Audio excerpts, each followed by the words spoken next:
Hi students, welcome back to our YouTube channel ನಮ್ಮ Vedanta S. ನಾನು ನಿಮ್ಮ ಮಾಸ್ಟರ್ ಟೀಚರ್ ಯಶಸ್ವಿ sir. ಇವತ್ತಿನ ವಿಡಿಯೋದಲ್ಲಿ scoring package first language Kannada ಅದು ಒಂದು ಒಳ್ಳೆ ಸ್ಕೋರಿಂಗ್ ಪ್ಯಾಕೇಜ್ನ ರೆಡಿ ಮಾಡಿ ನಿಮ್ಮ ಮುಂದೆ ತಂದಿದ್ದೀನಿ. ಸೊ ಇದರಲ್ಲಿ ಬ್ಲೂ ಪ್ರಿಂಟ್ ಪ್ರಕಾರ ಯಾವ್ಯಾವ ಗದ್ಯದಲ್ಲಿ ಎಷ್ಟೆಷ್ಟು ಮಾರ್ಕ್ಸ್ ಈ ಕ್ವಶನ್ ಕೇಳ್ತಾ ಇದ್ದಾರೆ, 1 ಮಾರ್ಕ್, 2 ಮಾರ್ಕ್, 3 ಮಾರ್ಕ್, 4 ಮಾರ್ಕ್ ಅಂತ ಯಾವ್ಯಾವ ಪದ್ಯದಲ್ಲಿ ಕೇಳ್ತಾ ಇದ್ದಾರೆ.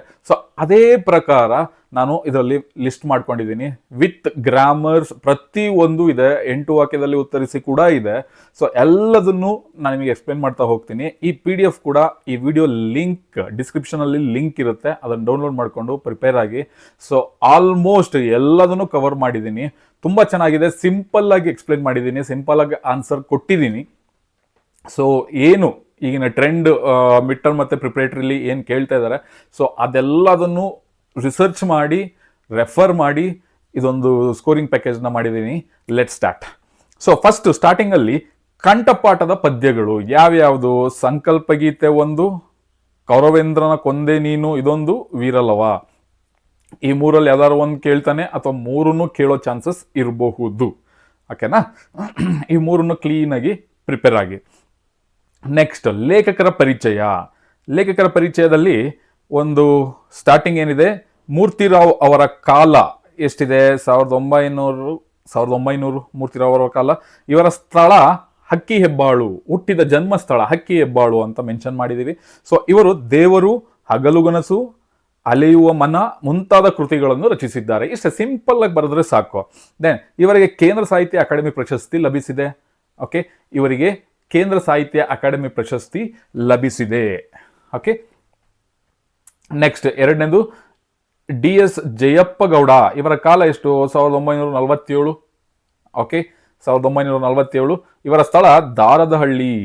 ಇವರು ರಚಿಸಿರುವ ಕೃತಿ ಯಾವುದು? ಮೈಸೂರು ಒಡೆಯರು, ಜನಪದ ಆಟಗಳು, ದಿವಾನ್ ಸರ್ ಎಂ ವಿಶ್ವೇಶ್ವರಯ್ಯನವರ ಕಾರ್ಯ ಸಾಧನೆಗಳು, ಇನ್ನು ಮುಂತಾದ ಕೃತಿಗಳನ್ನು ರಚಿಸಿದ್ದಾರೆ. ಇವರಿಗೆ ಕರ್ನಾಟಕ ಸಾಹಿತ್ಯ ಅಕಾಡೆಮಿ ಪ್ರಶಸ್ತಿ ಲಭಿಸಿದೆ.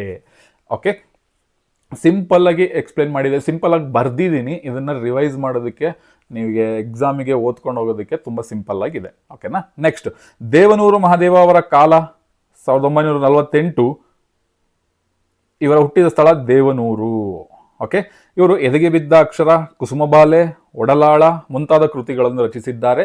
ಸೊ ಒಂದು 3 ಮೆನ್ಷನ್ ಮಾಡಿ, ಜಾಸ್ತಿ ಇದ್ದರೆ ಅದನ್ನು ಮುಂತಾದ ಕೃತಿಗಳನ್ನು ರಚಿಸಿದ್ದಾರೆ ಅಂತ ಹೀಗೆ ಬರೀರಿ. ಓಕೆನಾ? ಇವರಿಗೆ ಕೇಂದ್ರ ಸಾಹಿತ್ಯ ಅಕಾಡೆಮಿ ಪ್ರಶಸ್ತಿ ಲಭಿಸಿದೆ. ಓಕೆ, ನೆಕ್ಸ್ಟ್ ಸಾರಾ ಅಬೂಬಕರ್ ಅವರ ಕಾಲ 1936. ಇವರ ಸ್ಥಳ ಕಾಸರಗೋಡು, ಹುಟ್ಟಿದ ಜನ್ಮಸ್ಥಳ ಕಾಸರಗೋಡು. ಇವರು ಚಪ್ಪಲಿಗಳು, ಸಹನ, ಕದನ ವಿರಾಮ ಮುಂತಾದ ಕೃತಿಗಳನ್ನು ರಚಿಸಿದ್ದಾರೆ. ಇವರಿಗೆ ನೃಪತುಂಗ ಪ್ರಶಸ್ತಿ ಲಭಿಸಿದೆ. ಮೆನ್ಷನ್ ಯಾರು ಲೇಖಕರು ಅಥವಾ ಕವಿಗಳು ಏನಿರ್ತಾರೆ, ಅವ್ರು ಹುಟ್ಟಿದ ವರ್ಷ, ಹುಟ್ಟಿದ ಸ್ಥಳ ಮತ್ತು ಏನು ಕೃತಿಗಳು ಬರೆದಿದ್ದಾರೆ, ಯಾವ ಪ್ರಶಸ್ತಿಗಳು ಸಿಕ್ಕಿದೆ ಅದನ್ನು ನೆನಪಲ್ಲಿ ಇಟ್ಕೋಬೇಕು. ನೆಕ್ಸ್ಟ್ ಕವಿ ಪರಿಚಯ. ಸೊ 4 ಮೆನ್ಷನ್ ಮಾಡಿದ್ದೀನಿ. ಯಾವುದು? ದರಾ ಬೇಂದ್ರೆ. ಇವರ ಕಾಲ 1896. ಇವರ ಸ್ಥಳ ಧಾರವಾಡದಲ್ಲಿ ಹುಟ್ಟಿರೋದು ಇವರು. ದೆನ್ ಇವರು ಗರಿ, ನಾಕುತಂತಿ, ನಾದಲೀಲೆ ಮುಂತಾದ ಕೃತಿಗಳನ್ನು ರಚಿಸಿದ್ದಾರೆ. ದೆನ್ ಇವರಿಗೆ ಕೇಂದ್ರ ಸಾಹಿತ್ಯ ಅಕಾಡೆಮಿ ಪ್ರಶಸ್ತಿ ಮತ್ತು ಜ್ಞಾನಪೀಠ ಪ್ರಶಸ್ತಿ ಲಭಿಸಿದೆ. ಓಕೆ, ನೆಕ್ಸ್ಟ್ ಎಲ್ಲರಿಗೂ ಕಾಣಿಸಿದೆಯಲ್ಲ. ಕುವೆಂಪು ಅವರ ಕಾಲ 1904 ಹುಟ್ಟಿದ್ದವರು. ದೆನ್ ಅವರ ಸ್ಥಳ ಶಿವಮೊಗ್ಗ ಜಿಲ್ಲೆಯ ಕುಪ್ಪಳ್ಳಿ. ಇವರು ಪಕ್ಷಿಕಾಶಿ, ಕೊಳಲು, ಪ್ರೇಮ ಕಾಶ್ಮೀರ ಮುಂತಾದ ಕೃತಿಗಳನ್ನು ರಚಿಸಿದ್ದಾರೆ. ಸಿಂಪಲ್ ಆಗಿ ಬರೀರಿ ಅಷ್ಟೇ. ದೆನ್ ಅವರಿಗೆ ಕೇಂದ್ರ ಸಾಹಿತ್ಯ ಅಕಾಡೆಮಿ ಮತ್ತು ಜ್ಞಾನಪೀಠ ಪ್ರಶಸ್ತಿ ಇವರಿಗೂ ಕೂಡ ಲಭಿಸಿದೆ. ದೆನ್ ಪಂಪ ಕವಿ 1902. ಓಕೆ, ಇವರ ಸ್ಥಳ ವೆಂಗಿಮಂಡಲದ ವೆಂಗಿಪಳು. ಆದಿಪುರಾಣ, ಪಂಪಭಾರತ ಕೃತಿಗಳನ್ನು ರಚಿಸಿದ್ದಾರೆ. ಇವರಿಗೆ ಸಂಸಾರ ಸಾರೋದಯ, ಸರಸ್ವತಿ ಮಣಿಹಾರ ಎಂಬ ಬಿರುದುಗಳಿವೆ. ಸಂಸಾರ ಸಾರೋದಯ ಮತ್ತು ಸರಸ್ವತಿ ಮಣಿಹಾರ. ಓಕೆ, ರನ್ನ ಕವಿ. ಅವರು ಸಾಹಸ ಭೀಮ ವಿಜಯಂ ಮತ್ತು ಅಜಿತ ತೀರ್ಥಂಕರ ಪುರಾಣ ತಿಲಕಂ ಕೃತಿಗಳನ್ನು ಬರೆದಿದ್ದಾರೆ, ರಚಿಸಿದ್ದಾರೆ. ಇವರಿಗೆ ಕವಿ ಚಕ್ರವರ್ತಿ ಎಂಬ ಬಿರುದು ಲಭಿಸಿದೆ. ಇಷ್ಟು ಟೋಟಲ್ ನಿಮಗೆ ಕವಿಗಳು 4, ಲೇಖಕರು 4. ಸೊ ಟೋಟಲ್ 8 ಪರಿಚಯ. 4 ಲೇಖಕರದ್ದು ಪರಿಚಯ, 4 ಕವಿಗಳದ ಪರಿಚಯ ಮೆನ್ಷನ್ ಮಾಡಿದ್ದೀನಿ. ನೆಕ್ಸ್ಟ್ 1 ವರ್ಡ್ ಆನ್ಸರ್ ನೋಡ್ಕೊಳ್ಳಿ. ನಮ್ಮ ಭಾಷೆ ಗದ್ಯ ನಮ್ಮ ಭಾಷೆಯಿಂದ ಒನ್ ವರ್ಡ್ ಆನ್ಸರ್. ಭಾಷೆ ಯಾವುದಕ್ಕೆ ಕರೆಕ್ಟಾಗಿ ಕೀವರ್ಡ್ಸ್ ಎಲ್ಲ ನಾನು ಒಂದು ಹೈಲೈಟ್ ಮಾಡಿದ್ದೀನಿ, ಬೋಲ್ಡ್ ಮಾಡಿದ್ದೀನಿ, ನೋಡ್ಕೊಳ್ಳಿ. ಭಾಷೆ ಯಾವುದಕ್ಕೆ ಸಾಧನವಾಗಿದೆ? ಸುತ್ತಮುತ್ತಲಿನವರೊಡನೆ ವ್ಯವಹರಿಸಲು ಮತ್ತು ವಿಚಾರ ವಿನಿಮಯ ಮಾಡಿಕೊಳ್ಳಲು ಭಾಷೆ ಸಾಧನವಾಗಿದೆ. ನೆಕ್ಸ್ಟ್, ಪ್ರಾಣಿಗಳು ತಮ್ಮ ಮಕ್ಕಳಿಗೆ ಯಾವ ವಿಚಾರವಾಗಿ ತರಬೇತು ಕೊಡುತ್ತವೆ? ಪ್ರಾಣಿಗಳು ತಮ್ಮ ಮಕ್ಕಳಿಗೆ ಯಾವ ವಿಚಾರವಾಗಿ ತರಬೇತು ಕೊಡುತ್ತವೆ? ಚಲನವಲನಗಳ ಮತ್ತು ಆಹಾರ ವಿಚಾರವಾಗಿ ತರಬೇತು ಕೊಡುತ್ತವೆ. ನೆಕ್ಸ್ಟ್, ಸಂಚಾರಿ ಜೀವನ ತಿಳಿಸಿ. ಒಂದೆಡೆ ನೆಲೆ ನಿಂತಾಗ, ಸಾರಿ, ಮೂರನೇ ಕ್ವಶನ್ನು, ಮನುಷ್ಯನಿಗೆ ಲೆಕ್ಕವಿಡುವ ಅವಶ್ಯಕತೆ ಯಾವಾಗ ಉಂಟಾಯಿತು? ಸಂಚಾರಿ ಜೀವನವನ್ನು ತ್ಯಜಿಸಿ ಒಂದೆಡೆ ಸಂಚಾರಿ ಅಂತ ಅಂದರೆ ಒಂದು ಕಡೆಯಿಂದ ಇನ್ನೊಂದು ಕಡೆಗೆ ಓಡಾಡ್ತಾ ಇರೋದು ಅಲೆಮಾರಿಗಳ ಥರ. ಸೊ ಅದನ್ನು ಬಿಟ್ಟು ನಾನು ಒಂದು ಕಡೆ ನೆಲೆ ಊರಬೇಕು ಅಂತ ಯಾವಾಗ ಮನುಷ್ಯ ಯೋಚನೆ ಮಾಡಿದೋ ಆವಾಗ ಲೆಕ್ಕಪತ್ರಗಳ ಅವಶ್ಯಕತೆ ಬಂತು. ನೆಕ್ಸ್ಟ್, ಎಣ್ಣೆ ತುಪ್ಪದ ಮಿಶ್ರಣ ಬೇಡವೆಂದು ಹೇಳಿದವರು ಯಾರು? ನಯನ ಸೇನ. ಓಕೆ. ನೆಕ್ಸ್ಟ್, ಕನ್ನಡಕ್ಕೆ ಪರ್ಷಿಯನ್ ಶಬ್ದಗಳು ಯಾವಾಗ ಬಂದವು? ಮಹಮ್ಮದೀಯರ ಆಳ್ವಿಕೆ ಕಾಲದಲ್ಲಿ ಕನ್ನಡಕ್ಕೆ ಪರ್ಷಿಯನ್ ಶಬ್ದಗಳು ಬಂದವು. ಓಕೆನಾ. ನೆಕ್ಸ್ಟ್, ಒಂದು ಭಾಷೆ ಸತ್ವಪೂರ್ಣವಾಗಬೇಕಾದರೆ ಅದನ್ನು ಆಡುವ ಜನರು ಹೇಗಿರಬೇಕು? ಓಕೆ, ಬುದ್ಧಿವಂತರಾಗಿರ್ಬೇಕು, ಅಭಿಮಾನಿಗಳಾಗಿರ್ಬೇಕು, ಆ ಭಾಷೆ ಬಗ್ಗೆ ಅಭಿಮಾನ ಇರಬೇಕು, ಹಾಗೂ ಪ್ರಯೋಗಶೀಲರಾಗಿರ್ಬೇಕು, ಮಾತಾಡ್ತಾ ಇರಬೇಕು ಭಾಷೆ, ಅವಾಗ ಅದು ಸತ್ವಪೂರ್ಣವಾಗುತ್ತದೆ. Okay, total 6 question. ಇದನ್ನು ಬಿಟ್ಟರೆ ಬೇರೆ ಎಲ್ಲೂ ಯಾವ ಕ್ವಶನ್ಸ್ನು ಕೇಳಿಲ್ಲ 1 ಮಾರ್ಕಿಗೆ ನಮ್ಮ ಭಾಷೆ ಗದ್ಯದಿಂದ. ನೆಕ್ಸ್ಟ್, ಗದ್ಯ ವ್ಯಾಘ್ರಗೀತೆ. ನೆಕ್ಸ್ಟು ವ್ಯಾಘ್ರಗೀತೆ. ಒಂದು ನಿಮಿಷ.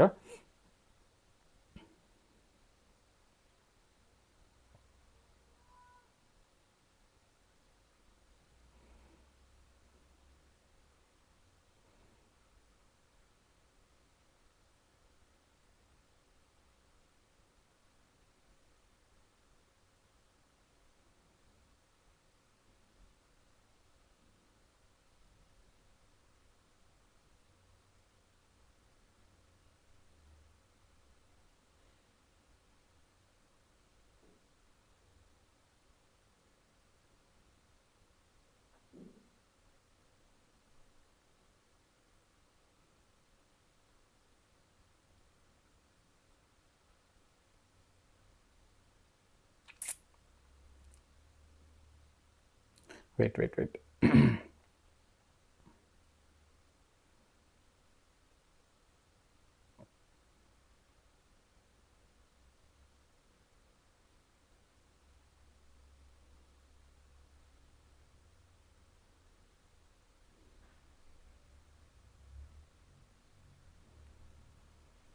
ಓಕೆ. ನೆಕ್ಸ್ಟ್, ಗದ್ಯ ವ್ಯಾಘ್ರಗೀತೆ. ಸೊ ಎರಡನೇ ಗದ್ಯ. ಅದರಲ್ಲಿ ಭಗವದ್ಗೀತೆಯನ್ನು ರಚಿಸಿದವರು ಯಾರು? ವೇದವ್ಯಾಸರು. ಭಗವದ್ಗೀತೆಯನ್ನು ರಚಿಸಿದವರು ವೇದವ್ಯಾಸರು. ಹುಲಿಗೆ ಪರಮಾನಂದವಾಗಲು ಕಾರಣವೇನು? ಹುಲಿಗೆ ಪರಮಾನಂದ ಆಗಲು ಕಾರಣವೇನು? ಶಾನುಭೋಗರ ದುಂಡಾದ ಶರೀರವನ್ನು ನೋಡಿ ಹುಲಿಗೆ ಪರಮಾನಂದ ಆಯಿತು. ಇವತ್ತು ಒಳ್ಳೆ ಆಹಾರ ಸಿಕ್ತಪ್ಪ ನನಗೆ ಅಂತ ಪರಮಾನಂದ ಆಯಿತು. ನೆಕ್ಸ್ಟ್, ಶಾನುಭೋಗರಿಗೆ ತಲೆ ಸುತ್ತಲು ಕಾರಣವೇನು? ಶಾನುಭೋಗರಿಗೆ ತಲೆ ಸುತ್ತಕ್ಕೆ ಏನು ಕಾರಣ? ಸೊ ಹುಲಿಗೆ ಮುಖದರ್ಶನವಾಗದಂತೆ ತಪ್ಪಿಸಿಕೊಳ್ಳಲು ನಡೆದಾಡುವಾಗ ಮುಖ ಕಾಣಿಸ್ಬಾರ್ದು ಅಂತ ಮುಖಕ್ಕೆ ಒಂದು ವಸ್ತ್ರನ ಕವರ್ ಮಾಡಿಕೊಂಡು ಓಡಾಡುವಾಗ ಅದು ಉಸಿರುಗಟ್ಟದಂಗಾಗಿ ತಲೆ ಸುತ್ತದಂಗೆ ಆಯಿತು. ಓಕೆ. ಶಾನುಭೋಗರ ಬ್ರಹ್ಮಾಸ್ತ್ರ ಯಾವುದು? ಶಾನುಭೋಗರ ಬ್ರಹ್ಮಾಸ್ತ್ರ ಕಿರ್ದಿ ಪುಸ್ತಕ. ದೆನ್, ಹಸಿದು ಮಲಗಿದ್ದ ಹುಲಿಯು ಏನೆಂದು ಯೋಚಿಸಿತು? ವಿಧಿ ಆಹಾರಕ್ಕೆ ಏನನ್ನು ಒದಗಿಸುವುದು ಇವತ್ತು ಅಂತ ಹಸ್ಕೊಂಡು ಮಲ್ಕೊಂಡಿದೆ ಹುಲಿ.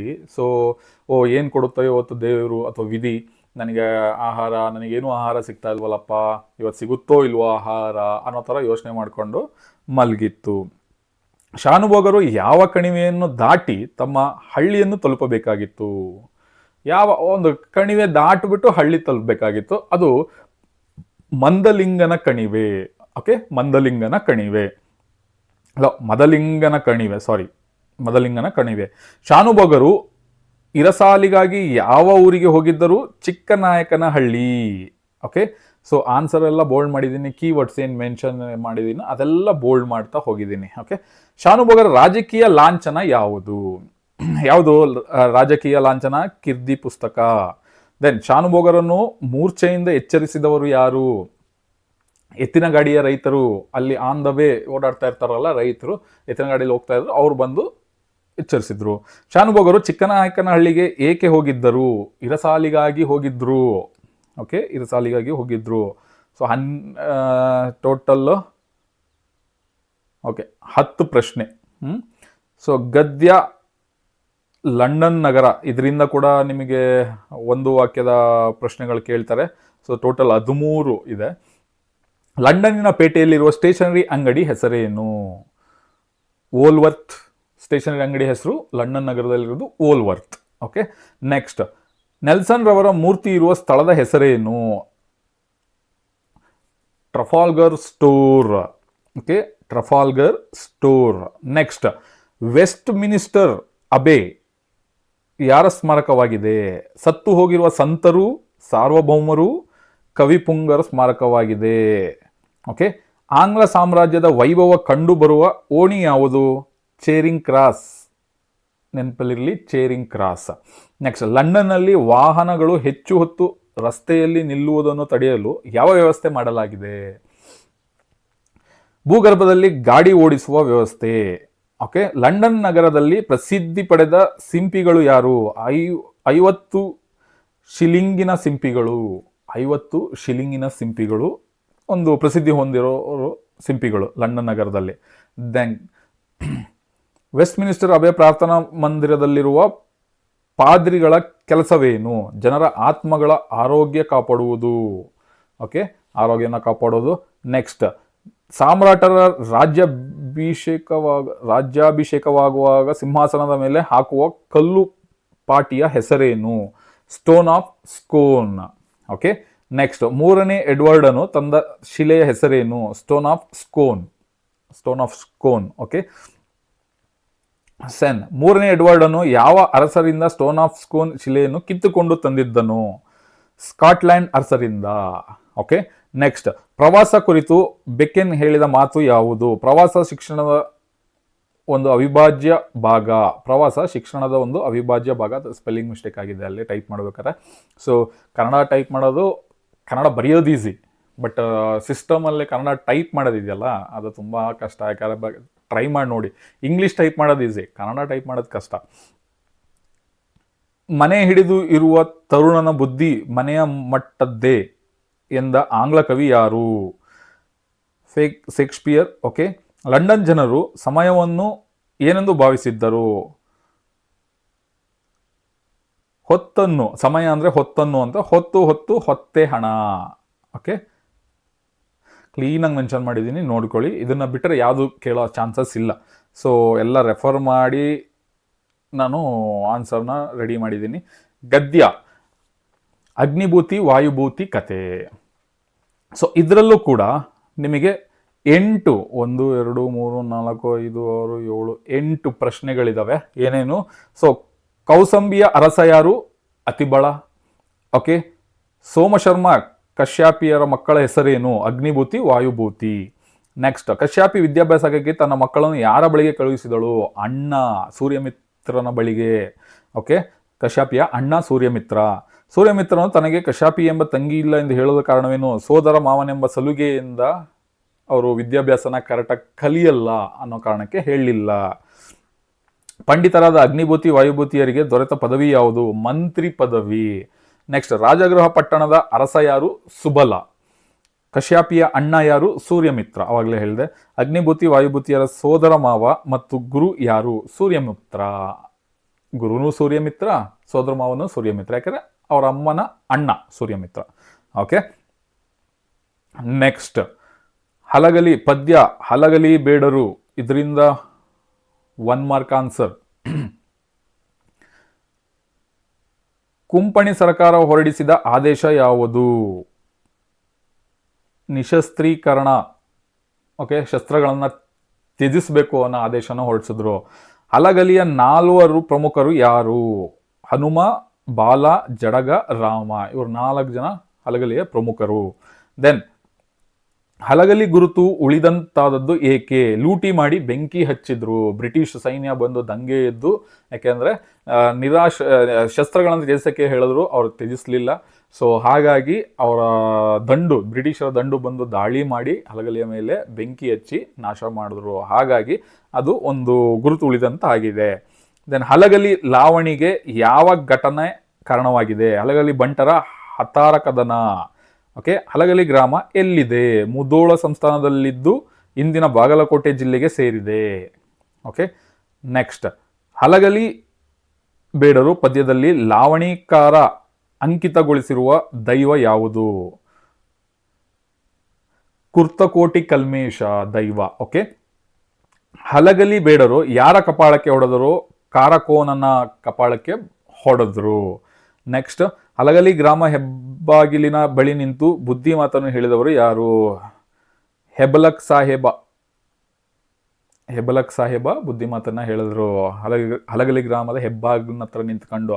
ಸೊ ಬ್ರಿಟಿಷ್ ಸರ್ಕಾರ ಭಾರತೀಯರ ಮೇಲೆ ಯಾವಾಗ ಶಸ್ತ್ರಾಸ್ತ್ರ ನಿಶಸ್ತ್ರೀಕರಣದ ಆದೇಶ ಹೊರಡಿಸಿತು? 1857ರ ಸಿಪಾಯಿ ದಂಗೆಯ ನಂತರ. ನೆಕ್ಸ್ಟ್, ಹೆಬಲಕ್ ಸಾಹೇಬನನ್ನು ಗುಂಡಿಕ್ಕಿ ಕೊಂದವರು ಯಾರು? ಜಡಗ. ದೆನ್ 11, ಹಲಗಲಿಯನ್ನು ಲೂಟಿ ಮಾಡಲು ಆದೇಶಿಸಿದವರು ಯಾರು? ಖಾರ ಸಾಹೇಬ ಅಂತ ಅನ್ನೋರು ಹಲಗಲಿಯನ್ನು ಲೂಟಿ ಮಾಡಿ ಅಂತ ಆದೇಶ ಮಾಡಿದ್ರು. ನೆಕ್ಸ್ಟ್ ಪದ್ಯ, ಕೆಮ್ಮನೆ ಮೀಸೆ ಒತ್ತನೆ. ಈ ಪದ್ಯದಿಂದ ಒನ್ ವರ್ಡ್ ಆನ್ಸರ್ಸ್. ದ್ರೋಣನು ಪರಶುರಾಮನಲ್ಲಿಗೆ ಏಕೆ ಬಂದನು? ಸಂಪತ್ತನ್ನು ಬೇಡದಕ್ಕೋಸ್ಕರ ಬಂದ್ರು. ನೆಕ್ಸ್ಟ್, ದ್ರೋಣನು ಯಾರೊಡನೆ ಪರಶುರಾಮನ ಬಳಿಗೆ ಬಂದನು? ಅಶ್ವತ್ಥಾಮನ ಜೊತೆಗೆ ದ್ರೋಣ ಪರಶುರಾಮನ ಭೇಟಿ ಮಾಡಲು ಬಂದ. ನೆಕ್ಸ್ಟ್, ಪರಶುರಾಮರು ಅವನಿ ಅಂದ್ರೆ ಭೂಮಿಯನ್ನು ಯಾರಿಗೆ ದಾನ ಮಾಡಿದರು? ಗುರುಗಳಿಗೆ ದಾನ ಮಾಡಿದ್ರು ಪರಶುರಾಮರು. ನೆಕ್ಸ್ಟ್, ಪರಶುರಾಮರು ಸಂಪತ್ತನ್ನು ಯಾರಿಗೆ ದಾನ ಮಾಡಿದರು? ಬೇಡಿದವರಿಗೆಲ್ಲ ದಾನ ಮಾಡಿದ್ರು ಸಂಪತ್ತನ್ನ. ನೆಕ್ಸ್ಟ್, ಪರಶುರಾಮನು ದ್ರೋಣನಿಗೆ ಯಾವ ಪಾತ್ರೆಯಲ್ಲಿ ಅರ್ಘ್ಯವನ್ನು ಕೊಟ್ಟನು? ಮಣ್ಣಿನ ಪಾತ್ರೆಯಲ್ಲಿ ಕೊಟ್ಟನು. ದೆನ್ ಮಣ್ಣಿನ ಪಾತ್ರೆಯಲ್ಲಿ ಅರ್ಘ್ಯವನ್ನು ಸ್ವೀಕರಿಸಿದವರು ಯಾರು? ದ್ರೋಣಾಚಾರ್ಯ. ಓಕೆ, ದೆನ್ ಪರಶುರಾಮನು ದ್ರೋಣನಿಗೆ ಕೊಟ್ಟ ಪ್ರಧಾನ ಅಸ್ತ್ರಗಳಾವುವು? ವಾರಣ, ವಾಯುವ್ಯ, ಆಗ್ನೇಯ, ಪೌರಾಂಧ್ರ. ಇದು ಪ್ರಮುಖ ಅಸ್ತ್ರ. ಓಕೆನಾ, ಕಾಣಿಸ್ತಾ ಇದೆಯಾ? ಓಕೆ. ನೆಕ್ಸ್ಟ್, ದ್ರೋಣನು ಪರಶುರಾಮರ ಬಳಿಗೆ ಬಂದಾಗ ಪರಶುರಾಮರ ವೇಷಭೂಷಣ ಹೇಗಿದ್ದವು? ನಾರು ಮಡಿಯುಟ್ಟು ನಡುವುಳ್ಳವನು, ಜಟಾ ಕಲಾಪನ್ನು ಮಾಗಿ ತಪೋವನಕ್ಕೆ ಹೋಗುವ ವೇಷ ಧರಿಸಿದ್ದನು. ನಾರು ಮಡಿಯುಟ್ಟು ನಡುವುಳ್ಳವನು, ಜಟಾಕಲಾಪನುಮಾಗಿ ತಪೋವನಕ್ಕೆ ಹೋಗುವವನು ವೇಷ ಧರಿಸಿದ್ದನು. ಇದು ಹೇಳೋದೇ ಇಷ್ಟು ಕಷ್ಟ. ಇದನ್ನು ನೋಡಿಕೊಂಡು ಟೈಪ್ ಮಾಡಿ ಸ್ವಲ್ಪ ಕಷ್ಟ ಈ ಹಳೆಗನ್ನಡ ಓದೋದು ಮಾಡೋದು. ಯಾಕಂದರೆ ಬೇಸಿಕಲಿ ನಾನು ಮ್ಯಾಥ್ಸ್ ಟೀಚರ್, ಬಟ್ ನಮ್ಮ ಕರ್ನಾಟಕ SSLC ಮಕ್ಕಳಿಗೆ ಯಾವುದೇ ರೀತಿ ತೊಂದರೆ ಆಗಬಾರ್ದು, ಎಲ್ಲ ಸಬ್ಜೆಕ್ಟ್ಗಳು ಅವರಿಗೆ ತಲುಪಬೇಕು ಅನ್ನೋ ಕಾರಣಕ್ಕೆ ನಾನು ಇಷ್ಟೆಲ್ಲ ರಿಸರ್ಚ್ ಮಾಡಿ ಕಷ್ಟಪಟ್ಟು ನೋಟ್ಸ್ ರೆಡಿ ಮಾಡಿ ವಿಡಿಯೋ ಮಾಡ್ತಾ ಇದ್ದೀನಿ. ಓಕೆ, ದೃಪದನು ಪಡಿಯನಿಗೆ ಏನೆಂದು ಹೇಳಿದನು? ಅಂತಹವನು ನನಗೆ ತಿಳಿದಿಲ್ಲ, ಅವನು ಹೊರಗೆ ತಳ್ಳು ಎಂದು ಹೇಳಿದ. ಓಕೆ, ನೆಕ್ಸ್ಟ್, ಭಾರ್ಗವ ಎಂದರೇನು? ಪರಶುರಾಮ ಎಂದರೆ ಯಾರು? ಪರಶುರಾಮನ ಭಾರ್ಗವ ಅಂತ ಅಂತಾರೆ. ದ್ರೋಣರು ದೃಪದನ ಯೋಗ್ಯತೆಯನ್ನು ಯಾವುದಕ್ಕೆ ಹೋಲಿಸುತ್ತಾರೆ? ತಿಪ್ಪೆಯನ್ನು ನೊಣಕ್ಕೆ ಹೋಲಿಸುತ್ತಾರೆ. ಓಕೆ, ನೆಕ್ಸ್ಟ್, ಕುಂಭ ಸಂಭವ ಎಂದು ಯಾರನ್ನು ಕರೆಯುತ್ತಾರೆ? ದ್ರೋಣಾಚಾರ್ಯರನ್ನ. ದೆನ್ ದೃಪದನು ಎಲ್ಲಿ ರಾಜ್ಯಭಾರ ಮಾಡುತ್ತಿದ್ದನು? ಛತ್ರವತಿ ನಗರದಲ್ಲಿ ರಾಜ್ಯಭಾರ ಮಾಡುತ್ತಿದ್ದನು. ನೆಕ್ಸ್ಟ್, ಪಠ್ಯ ಪೂರಕ ಅಧ್ಯಯನ ವಸಂತ ಮುಖ ತೋರಲಿಲ್ಲ. ಓಕೆ, ಇದರಿಂದ 1 ಮಾರ್ಕ್ ಕ್ವಶನ್ಸ್ ಏನೇನಿದೆ ನೋಡೋಣ. ಪುಟ್ಟಪೋರಿ ಏನು ಮಾಡುತ್ತಿದ್ದಾಳೆ? ಮುಸುರೆ ತಿಕ್ಕುತ್ತಿದ್ದಾಳೆ. ಓಕೆನಾ. ನೆಕ್ಸ್ಟ್, ಪುಟ್ಟಪೋರಿ ಅಮ್ಮ ಎಲ್ಲಿ ಮಲಗಿದ್ದಾಳೆ? ಗುಡಿಸಲಿನಲ್ಲಿ ಮಲಗಿದ್ದಾಳೆ. ವಸಂತ ಯಾರಿಗೆ ಮುಖ ತೋರಲಿಲ್ಲ? ಕಮ್ಮಾರ, ನೆಕ್ಸ್ಟ್ ಕುಂಬಾರ, ನೇಕಾರ, ಕೇರಿಯ ಮಾರ, ಇದು ಯಾರಿಗೂ ಅವನು ಮುಖ ತೋರಿಸ್ಲಿಲ್ಲ. ನೆಕ್ಸ್ಟ್, ಒಡೆಯನ ಅಂಗಳದಲ್ಲಿ ಮಾವಿನ ಮರಗಳು ಹೇಗೆ ನಿಂತಿವೆ? ಮೈದುಬ್ಬಿ ನಿಂತಿವೆ. ಓಕೆ, ಬಾಲರವಿ ಎಲ್ಲಿ ಸೊರಗಿದ್ದಾನೆ? ತೂತು ಬಿದ್ದಿದ ಸೀರೆಯಲ್ಲಿ ಸೊರಗಿದ್ದಾನೆ, ತೂತು ಬಿದ್ದ ಸೀರೆಯಲ್ಲಿ ಸೊರಗಿದ್ದಾನೆ. ಗೋಡೆಗಳು ಏಕೆ ಮುಖ ಮುಚ್ಚಿಕೊಂಡಿವೆ? ಸುಣ್ಣ ಕಾಣದೆ ಮುಖ ಮುಚ್ಚಿಕೊಂಡಿವೆ ಅಂತ ಹೇಳಿದೆ. ಬಾಲರವಿಯು ಎಲ್ಲಿ ತಳತಳಿಸಿದ್ದಾನೆ? ಹೊಳೆವ ರಂಗೋಲಿಯಲ್ಲಿ ತಳತಳಿಸಿದ್ದಾನೆ.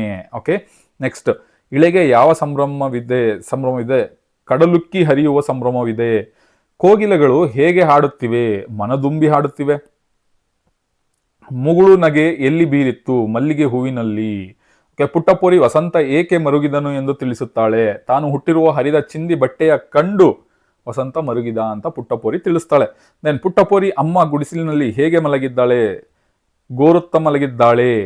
ಅಮ್ಮನ ತೂತು ಬಿದ್ದ ಸೀರೆಯಲ್ಲಿ ಯಾರು ಸೊರಗಿದ್ದಾರೆ? ಬಾಲರವಿಯು ಸೊರಗಿದ್ದಾರೆ.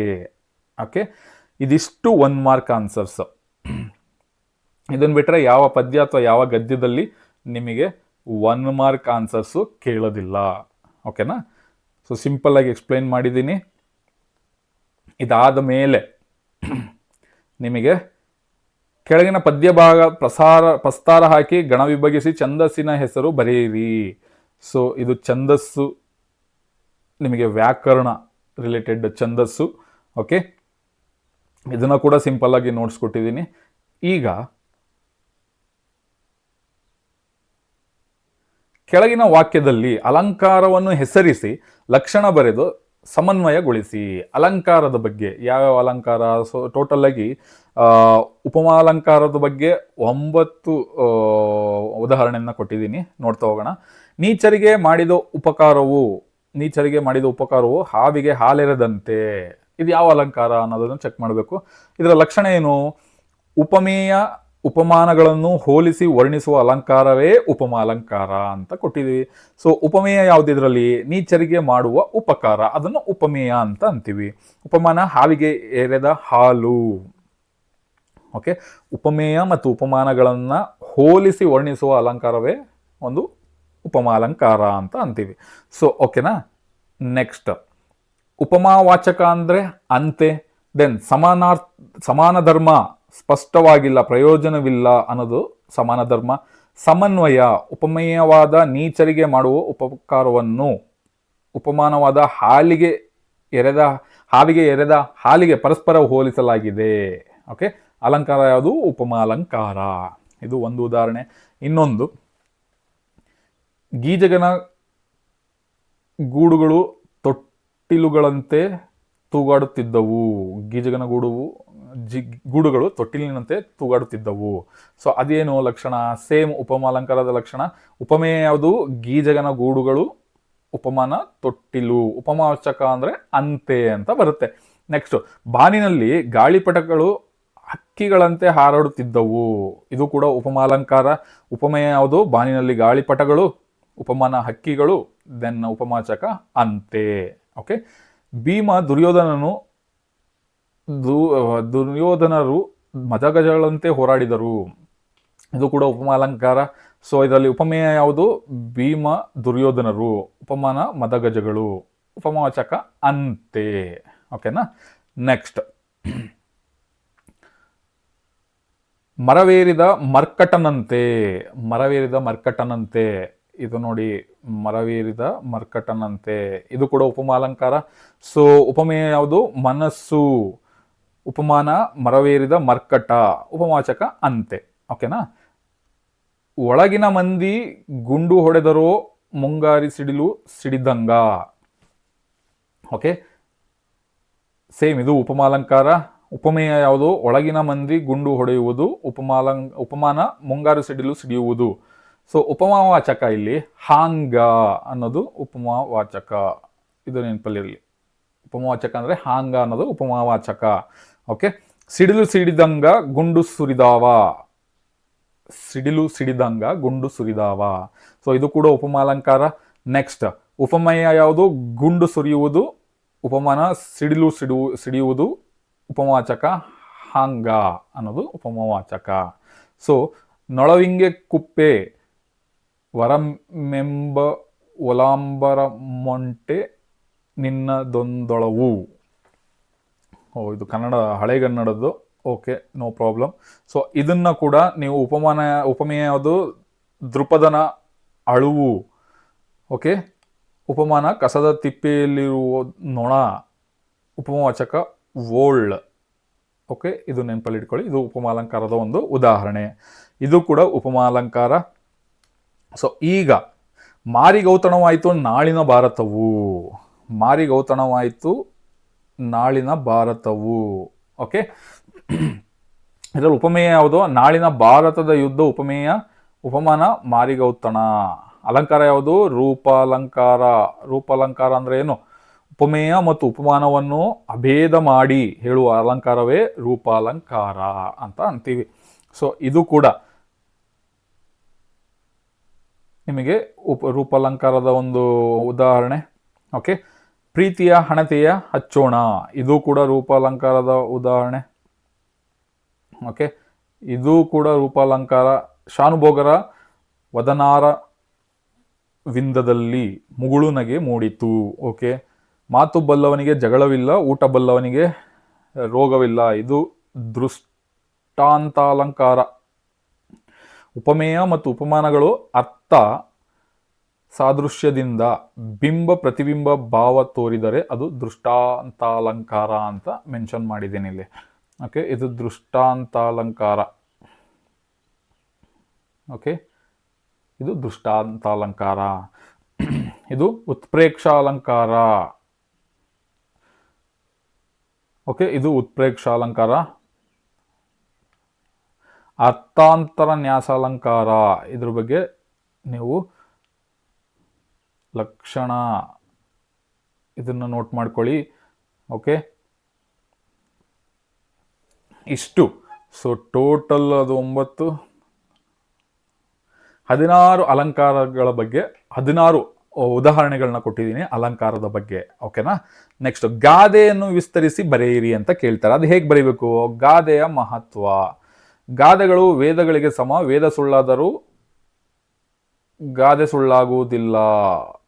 ಓಕೆ, ಇದೊಂದು ಸೆಂಟೆನ್ಸ್ ಬೇಕೇ ಬೇಕು. ಗಾದೆಗಳು ರೂಪದಲ್ಲಿ ವಾಮನ, ಅರ್ಥದಲ್ಲಿ ತ್ರಿವಿಕ್ರಮನಿದ್ದಂತೆ. ಗಾದೆಗಳು ಹಿರಿಯರ ಅನುಭವದ ನುಡಿ ಮುತ್ತುಗಳು. ಅಂತಹ ಗಾದೆಗಳಲ್ಲಿ ಈ ಗಾದೆಯು ಸಹ ಒಂದು. ಇದು ಕಾಮನ್ ಸೆಂಟೆನ್ಸ್. ಯಾವುದೇ ಗಾದೆ ಕೇಳಲಿ ಈ ಸೆಂಟೆನ್ಸ್ಗಳನ್ನ ನೀವು ಯೂಸ್ ಮಾಡ್ಕೊಬೋದು. ಓಕೆ, ಗಾದೆಯ ಅರ್ಥ.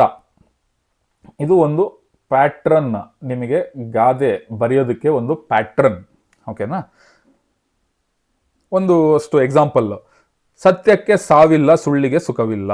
ಗಾದೆಯ ಅರ್ಥ ಏನು? ಸತ್ಯ ಸದಾ ಜೀವಂತವಾದದ್ದು, ಸುಳ್ಳು ಎಂದು ಸುಖ ಕೊಡಲಾರದು. ಈ ಗಾದೆಯು ನೀತಿ ಇಲ್ಲದ ಜೀವನ ನಾಶಕ್ಕೆ ದಾರಿ ಗಾದೆಯನ್ನು ಹೋಲುತ್ತದೆ. ಸೊ ಗಾದೆಯ ಅರ್ಥ ಸತ್ಯ ಸದಾ ಜೀವಂತವಾದದ್ದು, ಸುಳ್ಳು ಎಂದು ಸುಖ ಕೊಡಲಾರದು. ಪೂರಕ ಗಾದೆ ನೀತಿ ಇಲ್ಲದ ಜೀವನ ನಾಶಕ್ಕೆ ದಾರಿ. ಎರಡನೇದು, ದೇಶ ಸುತ್ತಿ ನೋಡು, ಕೋಶ ಓದಿ ನೋಡು. ಇದು ಒಂದು ಗಾದೆ. ಸೊ ಗಾದೆಯ ಅರ್ಥ, ಈ ಗಾದೆಯು ಜ್ಞಾನ ಸಂಪಾದನೆಯ ಮಾರ್ಗಗಳನ್ನು ತಿಳಿಸುತ್ತದೆ. ಪೂರಕ ಗಾದೆ ಅಂದರೆ ಗ್ರಂಥ ಓದಿ ಗ್ರಹಿಸು, ಲೋಕ ನೋಡಿ ತಿಳಿ ಅನ್ನೋ ಪೂರಕ ಗಾದೆ ಅಂತ. ಸೊ ಇದನ್ನ ನೀವು ಒಂದು ಎಷ್ಟು ನಿಮಗೆ 9 ಗಾದೆಗಳನ್ನ ಕೊಟ್ಟಿದ್ದೀನಿ. 3, 4, 5, 6, 7, 8, 9 ಗಾದೆಗಳನ್ನ ಕೊಟ್ಟಿದ್ದೀನಿ. ಸೊ ಅದನ್ನು ಕ್ಲೀನಾಗಿ ರಿವೈಸ್ ಮಾಡ್ಕೊಳ್ಳಿ. ನೆಕ್ಸ್ಟು 2 ಅಂಕದ ಪ್ರಶ್ನೆಗಳು ಯಾವ್ಯಾವುದರಲ್ಲಿ? ನಮ್ಮ ಭಾಷೆ ಇದರಲ್ಲಿ ಕೂಡ ಗದ್ಯದಲ್ಲಿ 2 ಅಂಕದ ಪ್ರಶ್ನೆಗಳು ಕೇಳ್ತಾರೆ. ಓಕೆ, ಏನೇನೆಲ್ಲ ಕೇಳ್ಬೋದು 2 ಅಂಕದ ಪ್ರಶ್ನೆಗಳಲ್ಲಿ ನೋಡೋಣ. ವ್ಯಾವಹಾರಿಕ ಮತ್ತು ಗ್ರಾಂಥಿಕ ಭಾಷೆಯ ಲಕ್ಷಣಗಳನ್ನು ವಿವರಿಸಿ. ವ್ಯಾವಹಾರಿಕವೆಂದರೆ ಜೀವದ ಭಾಷೆ. ಅದರಲ್ಲಿ ಜನರು ಮಾತನಾಡುತ್ತಾರೆ, ವ್ಯವಹರಿಸುತ್ತಾರೆ. ಉದಾಹರಣೆ ಕನ್ನಡ, ತಮಿಳು ಇತ್ಯಾದಿ. ಓಕೆನಾ? ನೆಕ್ಸ್ಟ್, ಗ್ರಾಂಥಿಕವೆಂದರೆ ಅಭಿವೃದ್ಧಿ ಹೊಂದಿ ಗ್ರಂಥ ರಚನೆಯಲ್ಲಿ ಉಪಯೋಗವಾಗುವ ಭಾಷೆ. ಉದಾಹರಣೆ ಸಂಸ್ಕೃತ, ಕನ್ನಡ ಇತ್ಯಾದಿ. ಇಷ್ಟೇ ಸಿಂಪಲ್ ಆಗಿ 2 ಪಾಯಿಂಟ್ಸ್ ಬರ್ಕೊಂಡ್ರೆ ಸಾಕು. ನೆಕ್ಸ್ಟ್, ಲಿಪಿಯ ಜಾಡು ಆರಂಭಗೊಂಡ ಬಗೆ ಹೇಗೆ? ಮಾನವ ಸಂಚಾರಿ ಜೀವನವನ್ನು ತ್ಯಜಿಸಿ ಒಂದೆಡೆ ಬೀಡು ಬಿಟ್ಟಾಗ ಆತನಿಗೆ ಲೆಕ್ಕವಿಡುವ ಅವಶ್ಯಕತೆ ಉಂಟಾಯಿತು. ಮನುಷ್ಯ ತಾನು ದಿನಗೆಲಸಕ್ಕೆ ಹೋದ ಲೆಕ್ಕವನ್ನು ಗೋಡೆಯ ಮೇಲೆ ಪ್ರತಿದಿನ ಒಂದೊಂದು ಗೆರೆ ಎಳೆದು ಗುರುತಿಸಿ ಲೆಕ್ಕವಿಟ್ಟನು. ಹೀಗೆ ಲಿಪಿಯ ಜಾಡು ಆರಂಭಗೊಂಡಿತು. ಓಕೆ, ನೆಕ್ಸ್ಟ್, ಲಿಪಿಯ ಮೂಲಕ ಜ್ಞಾನ ಭಂಡಾರ ಯಾವ ರೀತಿ ಭದ್ರವಾಯಿತು? ಮಾನವನಿಗೆ ಸಮಯ ಸಿಕ್ಕಾಗ ತನ್ನ ಜೀವನಕ್ಕೆ ಬೇಕಾದ ಸೌಲಭ್ಯಗಳನ್ನು ತನ್ನ ಬುದ್ಧಿವಂತಿಕೆಯಿಂದ ಕಂಡುಹಿಡಿದ. ಸುಂದರವಾದ ಸಾಹಿತ್ಯವನ್ನು ರಚಿಸಿದ. ಹೀಗೆ ಸಾಹಿತ್ಯ ವಿವಿಧ ರೂಪದಲ್ಲಿ ಬೆಳೆಯಿತು. ಇದರಿಂದ ಪರಂಪರೆಯಿಂದ ಬಂದ ಎಷ್ಟೋ ವಿಷಯಗಳನ್ನು ಬರೆದಿಡಲು ಸಾಧ್ಯವಾಯಿತು. ಈ ಮೂಲಕ ಜ್ಞಾನ ಭಂಡಾರ ಭದ್ರವಾಯಿತು. ಓಕೆ, ನೆಕ್ಸ್ಟ್, ಕನ್ನಡ ಭಾಷೆ ಹದಗೊಂಡದ್ದು ಹೇಗೆ?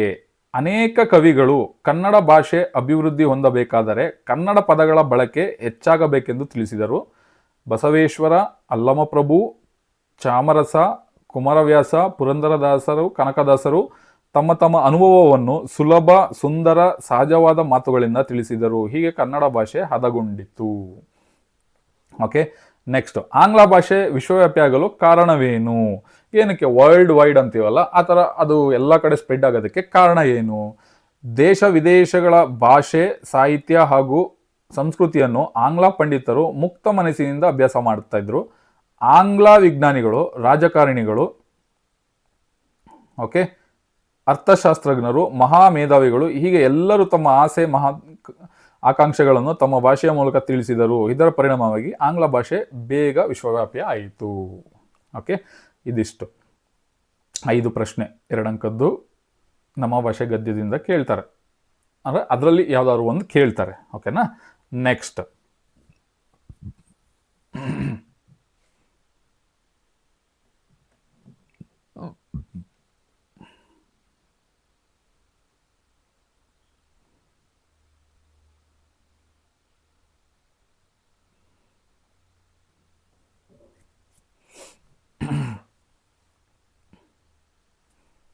ಓಕೆ, ನಾಲ್ವಡಿ ಕೃಷ್ಣರಾಜ ಒಡೆಯರು. ಮೊದಲನೇ ಪ್ರಶ್ನೆ, ನಾಲ್ವಡಿ ಕೃಷ್ಣರಾಜ ಒಡೆಯರ ಕಾಲದಲ್ಲಿ ಯಾವ ಕ್ಷೇತ್ರಗಳು ಸ್ವಯಂ ಆಡಳಿತ ಕ್ಷೇತ್ರಗಳಾವುವು? ನಾಲ್ವಡಿ ಕೃಷ್ಣರಾಜ ಒಡೆಯರ ಕಾಲದಲ್ಲಿ ಗ್ರಾಮ ನೈರ್ಮಲೀಕರಣ, ವೈದ್ಯಕೀಯ ಸಹಾಯ, ವಿದ್ಯಾ ಪ್ರಚಾರ, ನೀರಿನ ಸೌಕರ್ಯ, ಪ್ರಯಾಣ ಸೌಲಭ್ಯ ಮುಂತಾದವು ಸ್ವಯಂ ಆಡಳಿತ ಕ್ಷೇತ್ರಗಳು ಆದವು. ಓಕೆ, ನಾಲ್ವಡಿ ಕೃಷ್ಣರಾಜರ ಕಾಲದಲ್ಲಿ ಯಾವ ನೀರಾವರಿ ಯೋಜನೆಗಳು ಕಾರ್ಯರೂಪಕ್ಕೆ ಬಂದವು? ಯಾವುದಾದ್ರು? 1900ರಲ್ಲಿ ಕಾವೇರಿ ನದಿ ನೀರಿನಿಂದ ಪ್ರಾರಂಭಿಸಿದ ಶಿವನ ಸಮುದ್ರ ಜಲವಿದ್ಯುತ್ ಯೋಜನೆ, 1907ರಲ್ಲಿ ವಾಣಿ ವಿಲಾಸ ಸಾಗರ ಅಣೆಕಟ್ಟು ನಿರ್ಮಾಣ ಮತ್ತು 1911ರಲ್ಲಿ ಕೃಷ್ಣರಾಜ ಸಾಗರ ಅಣೆಕಟ್ಟು ನಿರ್ಮಾಣ ಮುಂತಾದ ನೀರಾವರಿ ಯೋಜನೆಗಳು ಕಾರ್ಯರೂಪಕ್ಕೆ ಬಂದವು. ಓಕೆ, ಮೂರನೇ ಪ್ರಶ್ನೆ, ವಿಶ್ವೇಶ್ವರಯ್ಯನವರು ಶಿಕ್ಷಣದ ಬಗ್ಗೆ ಏನೆಂದು ಹೇಳಿದ್ದಾರೆ? ವಿಶ್ವೇಶ್ವರಯ್ಯನವರು ಶಿಕ್ಷಣದ ಬಗ್ಗೆ, ಶಿಕ್ಷಣಕ್ಕಾಗಿ ಶಿಕ್ಷಣವಿರಬೇಕು, ಅದು ಪ್ರಗತಿಪರ ರಾಜ್ಯದಲ್ಲಿ ಕೆಲವೇ ಜನರ ಸೊತ್ತಾಗದೆ ಎಲ್ಲರ ಆಜನ್ಮ ಸಿದ್ಧ ಹಕ್ಕಾಗಬೇಕು ಎಂದು ಹೇಳಿದ್ದಾರೆ. 4ನೇದು, ನೆಹರು ಅವರು ವಿಶ್ವೇಶ್ವರಯ್ಯನವರ ಬಗ್ಗೆ ಏನೆಂದು ಹೇಳ್ತಾರೆ? ದುರಾದೃಷ್ಟವಶಾತ್ ಭಾರತೀಯರಾದ ನಾವು ಹೆಚ್ಚು ಮಾತನಾಡುವವರು ಮತ್ತು ನುಡಿದಂತೆ ನಡೆಯಲಾರೆಂಬ ದೂಷಣೆಗೆ ಒಳಗಾಗಿದ್ದೇವೆ. ಜಾಸ್ತಿ ಮಾತಾಡ್ತೀವಿ, ಹೇಳ್ದಂಗೆ ನುಡಿದಂತೆ ನಡೆಯಲ್ಲ ಅನ್ನೋ ದೂಷಣೆ ಒಳಗಾಗಿದ್ದೇವೆ. ತಾವು ಈ ಮಾತಿಗೆ ಬಹುದೊಡ್ಡ ರೀತಿಯಲ್ಲಿ ಹೊರತಾಗಿದ್ದೀರಿ. ತಾವು ಕಡಿಮೆ ಮಾತನಾಡಿದ್ದೀರಿ, ಹೆಚ್ಚು ಕೆಲಸ ಮಾಡಿದ್ದೀರಿ. ಅದನ್ನು ನಾವು ತಮ್ಮಿಂದ ಕಲಿಯೋಣ ಎಂದು ಹೇಳಿದ್ದಾರೆ. ನೆಹರು ಅವರು ವಿಶ್ವೇಶ್ವರಯ್ಯನವರ ಬಗ್ಗೆ ಹೇಳುವಂಥ ಮಾತು ಏನಂದ್ರೆ, ಭಾರತೀಯರು ದುರಾದೃಷ್ಟವಶತ್ ಜಾಸ್ತಿ ಮಾತಾಡ್ತೀವಿ, ಹೇಳ್ದಂಗೆ ಕೆಲಸ ಮಾಡಲ್ಲ, ಮಾತು ಜಾಸ್ತಿ ಕೆಲಸ ಕಮ್ಮಿ ಅನ್ನೋದೊಂದು ನಮ್ಮ ಮೇಲೆ ಒಂದು ಆರೋಪ ಇದೆ. ಆದರೆ ಸರ್ ಎಂ ವಿಶ್ವೇಶ್ವರಯ್ಯನವರೇ, ನೀವು ಕೆಲಸ ಕಮ್ಮಿ, ಮಾತು ಕಮ್ಮಿ, ಕೆಲಸ ಜಾಸ್ತಿ ಮಾಡಿದ್ದೀರಾ, ಇದನ್ನು ನಿಮ್ಮಿಂದ ಕಲಿಬೇಕು ನಾವು ಅನ್ನೋ ಮಾತನ್ನು ನೆಹರು ಅವರು ಹೇಳಿದ್ದಾರೆ. ಓಕೆ, ಹಣಕಾಸು ನೀತಿಯಲ್ಲಿ ವಿಶ್ವೇಶ್ವರಯ್ಯನವರು ಮಾಡಿದ ಮಾರ್ಪಾಡುಗಳಾವುವು? 1913ರಲ್ಲಿ ಮೈಸೂರು ಬ್ಯಾಂಕ್ ಅನ್ನು ಸ್ಥಾಪಿಸಿದ್ರು. ಕೈಗಾರಿಕೆಗಳ ಅಭಿವೃದ್ಧಿಗೆ ಫೀಡರ್ ಬ್ಯಾಂಕ್ ಸ್ಥಾಪನೆ ಮಾಡಿದ್ರು. ಕೈಗಾರಿಕಾ ಹೂಡಿಕೆ ಮತ್ತು ಅಭಿವೃದ್ಧಿ ನಿಧಿಗಳನ್ನು ಸ್ಥಾಪಿಸಿದ್ರು. ಸಾರ್ವಜನಿಕ ಜೀವ ವಿಮಾ ಯೋಜನೆ, ಲೈಫ್ ಇನ್ಶೂರೆನ್ಸ್, ಪ್ರಾಂತೀಯ ಸಹಕಾರಿ ಬ್ಯಾಂಕ್ಗಳನ್ನು ಸ್ಥಾಪಿಸಿದ್ರು. ಇದಾದ್ಮೇಲೆ 6ನೇ ಪ್ರಶ್ನೆ, ನಾಲ್ವಡಿ ಕೃಷ್ಣರಾಜ ಒಡೆಯರು ಸ್ಥಾಪಿಸಿದ ನ್ಯಾಯ ವಿಧೇಯಕ ಸಭೆಗಳನ್ನು ವಿವರಿಸಿ, ಅದರ ಕುರಿತು ಬರೆಯಿರಿ ಅಂತ ಹೇಳ್ತಾರೆ. ನಾಲ್ವಡಿ ಕೃಷ್ಣರಾಜ ಒಡೆಯರು ನ್ಯಾಯ ವಿಧೇಯಕ ಸಭೆಯನ್ನು ಸ್ಥಾಪಿಸಿದ್ರು. ಈ ಸಭೆಯಲ್ಲಿ 50 ಸದಸ್ಯರಿಂದ ಕೂಡಿತ್ತು. ಇದರಲ್ಲಿ 22 ಜನರಿಂದ ಆಯ್ಕೆಯಾದರು. 50 ಜನ ಸದಸ್ಯರಿದ್ರು, ಅದರಲ್ಲಿ 22 ಜನ ಜನರಿಂದ ಆಯ್ಕೆಯಾಗಿ ಬಂದರು. ಮೇಲ್ಮನೆಯ ರೀತಿ ಕೆಲಸ ಮಾಡುತ್ತಿತ್ತು. ಬೆಂಗಳೂರಿನಲ್ಲಿ ಜೂನ್ ಮತ್ತು ಡಿಸೆಂಬರ್ನಲ್ಲಿ ಸಮಾವೇಶ ಮಾಡ್ತಿದ್ರು. ಪ್ರಜಾಪ್ರತಿನಿಧಿ ಸಭೆಯಲ್ಲಿ ಮಂಡಿಸಿದ ಎಲ್ಲಾ ವಿಷಯಗಳನ್ನು ವಿಮರ್ಶಿಸುವ ಅಧಿಕಾರ ಈ ಸಭೆಗೆ ಇತ್ತು. ಯಾವುದೇ ಕಾನೂನು ಜಾರಿಗೊಳಿಸಲು ಈ ಸಭೆಯ ಅನುಮತಿ ಬೇಕಾಗಿತ್ತು. ಸರ್ಕಾರದ ಖರ್ಚು ಕಡಿಮೆ ಮಾಡುವ ಅಧಿಕಾರ ಸಹ ಈ ಒಂದು ನ್ಯಾಯ ವಿಧಾಯಕ ಸಭೆಗೆ ಒಂದು ಪವರ್ ಇತ್ತು. ಓಕೆನಾ. ನೆಕ್ಸ್ಟ್, ವಿಶ್ವೇಶ್ವರಯ್ಯನವರ ವಿದ್ಯಾಭ್ಯಾಸ ಕುರಿತು ವಿವರಿಸಿ. ವಿಶ್ವೇಶ್ವರಯ್ಯನವರು ಪ್ರಾಥಮಿಕ ಶಿಕ್ಷಣ ಚಿಕ್ಕಬಳ್ಳಾಪುರದಲ್ಲಿ, ಪ್ರೌಢ ಶಿಕ್ಷಣ ಬೆಂಗಳೂರು ವೆಸ್ಲಿಯನ್ ಪ್ರೌಢಶಾಲೆಯಲ್ಲಿ, ಬೆಂಗಳೂರಿನ ಸೆಂಟ್ರಲ್ ಕಾಲೇಜಿನಲ್ಲಿ 2 ವರ್ಷಗಳ ಇಂಟರ್ಮೀಡಿಯೇಟ್ ಮತ್ತು 3 ವರ್ಷದ BA ಪದವಿ, ಪೂನಾ ಇಂಜಿನಿಯರಿಂಗ್ ಕಾಲೇಜಿನಲ್ಲಿ ಡಿಪ್ಲೊಮೊ ಶಿಕ್ಷಣ ಪಡೆದರು. ಓಕೆ. ಸ್ವಯಂಚಾಲಿತ ಬಾಗಿಲುಗಳ ಅನ್ವೇಷಣೆಯಲ್ಲಿ ವಿಶ್ವೇಶ್ವರಯ್ಯನವರ ಕೊಡುಗೆ ಏನಿದೆ ಬರೆಯಿರಿ ಅಂತ. ಪೂನಾದ ಮುತಾ ಕಾಲುವೆಗೆ ನೀರಿನ ನೆಲೆಯಾಗಿದ್ದ ಪೀಪ್ ಜಲಾಶಯಕ್ಕೆ ಸ್ವಯಂಚಾಲಿತ ಬಾಗಿಲುಗಳು ಅಳವಡಿಸಿ ಯಶಸ್ವಿಯಾದರು. ಫಸ್ಟ್ ಟೈಮ್ ಸ್ವಯಂಚಾಲಿತ ಬಾಗಿಲುಗಳನ್ನ ಅಳವಡಿಸಿದ್ದು ಅಲ್ಲಿ. ಓಕೆನಾ. ಅಲ್ಲಿ ಸಕ್ಸಸ್ ಆದರು. ಸೊ ಸ್ವಯಂಚಾಲಿತ ಬಾಗಿಲುಗಳ ಅಳವಡಿಕೆ ವಿಶ್ವೇಶ್ವರಯ್ಯನವರ ಸಾಧನೆಯ ಕಿರೀಟಕ್ಕೆ ಮತ್ತೊಂದು ಗರಿಯಾಗಿದೆ. ಓಕೆ.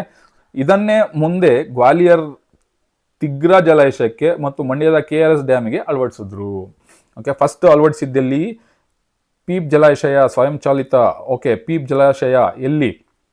ಮುತಾ ಕಾಲುವೆಗೆ ಅಲ್ಲಿ ಅಳವಡಿಸಿದ್ರು. ಅಲ್ಲಿ ಸಕ್ಸಸ್ ಆಗಿದ್ದಕ್ಕೆ ಇಲ್ಲಿ ಅದೊಂದು ಗ್ರೇಟ್ನೆಸ್ ಬಂತು ವಿಶ್ವೇಶ್ವರಯ್ಯ ಅವರಿಗೆ. ಅದಾದ ಮೇಲೆ ಇಲ್ಲಿ ಒಂದು ತಿಗ್ರಾ ಜಲಾಶಯಕ್ಕೆ ಗ್ವಾಲಿಯರಲ್ಲಿರೋದು, ಇನ್ನೊಂದು KRS ಡ್ಯಾಮಿಗೆ ಕೂಡ ಅಳವಡಿಸಿದ್ರು.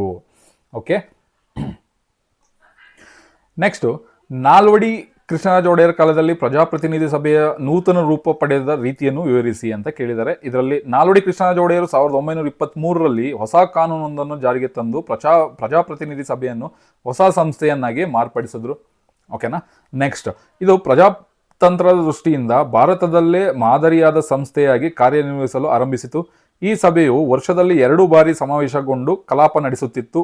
ವಾರ್ಷಿಕ ಆಯವ್ಯಯ ಮಂಡನೆ, ಪ್ರಶ್ನೋತ್ತರಗಳು, ಠರಾವು ಮಂಡಿಸುವುದನ್ನು ಮೊದಲಾದ ಸಂಸದೀಯ ಮಾದರಿಯ ನಡವಳಿಕೆಗಳು ನಡೆಯುತ್ತಿದ್ದವು. ಇದರ ಸದಸ್ಯರ ಸಂಖ್ಯೆ 275. ಇದರಲ್ಲಿ ಜನರಿಂದ ಆಯ್ಕೆಯಾದವರು ಹೆಚ್ಚಾಗಿದ್ದರು. ಓಕೆ. ನೆಕ್ಸ್ಟ್, ನಾಲ್ವಡಿ ಕೃಷ್ಣರಾಜ ಒಡೆಯರ್ ಕಾಲದಲ್ಲಿ ಜಾರಿಯಾದ ಸಾಮಾಜಿಕ ಕಾನೂನುಗಳು ಯಾವುವು? ದೇವದಾಸಿ ಪದ್ಧತಿ ನಿಷೇಧ, ಬಸವಿ ಪದ್ಧತಿ ರದ್ದತಿ, ಗೆಜ್ಜೆ ಪೂಜೆ ಪದ್ಧತಿ ಸಂಪೂರ್ಣ ನಿರ್ಮೂಲನೆ,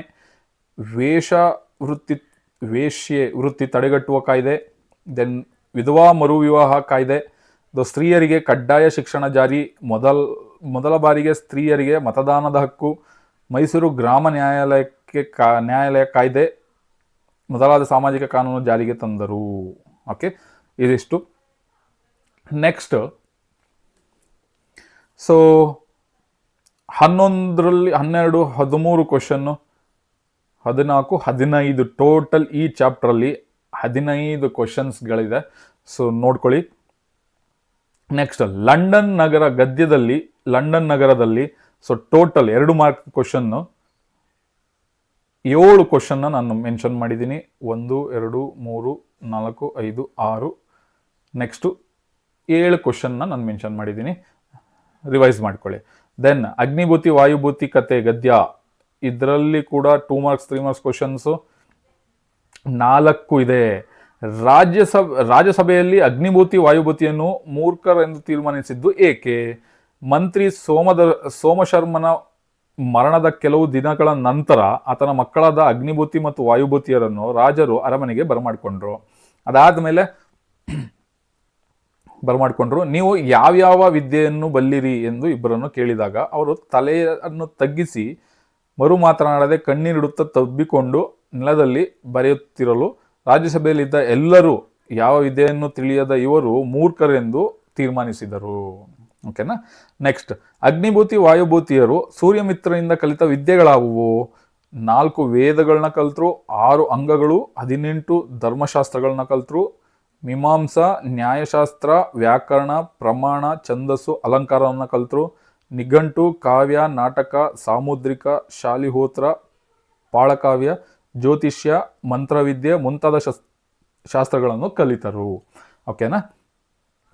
ನೆಕ್ಸ್ಟ್, 3ನೇ ಪ್ರಶ್ನೆ, ಸೂರ್ಯಮಿತ್ರನು ಅಗ್ನಿಭೂತಿ ವಾಯುಭೂತಿಯರಿಗೆ ವಿದ್ಯಾಭ್ಯಾಸದ ನಂತರ ಮಾವನೆಂದು ಹೇಳಲು ಕಾರಣ ಏನು?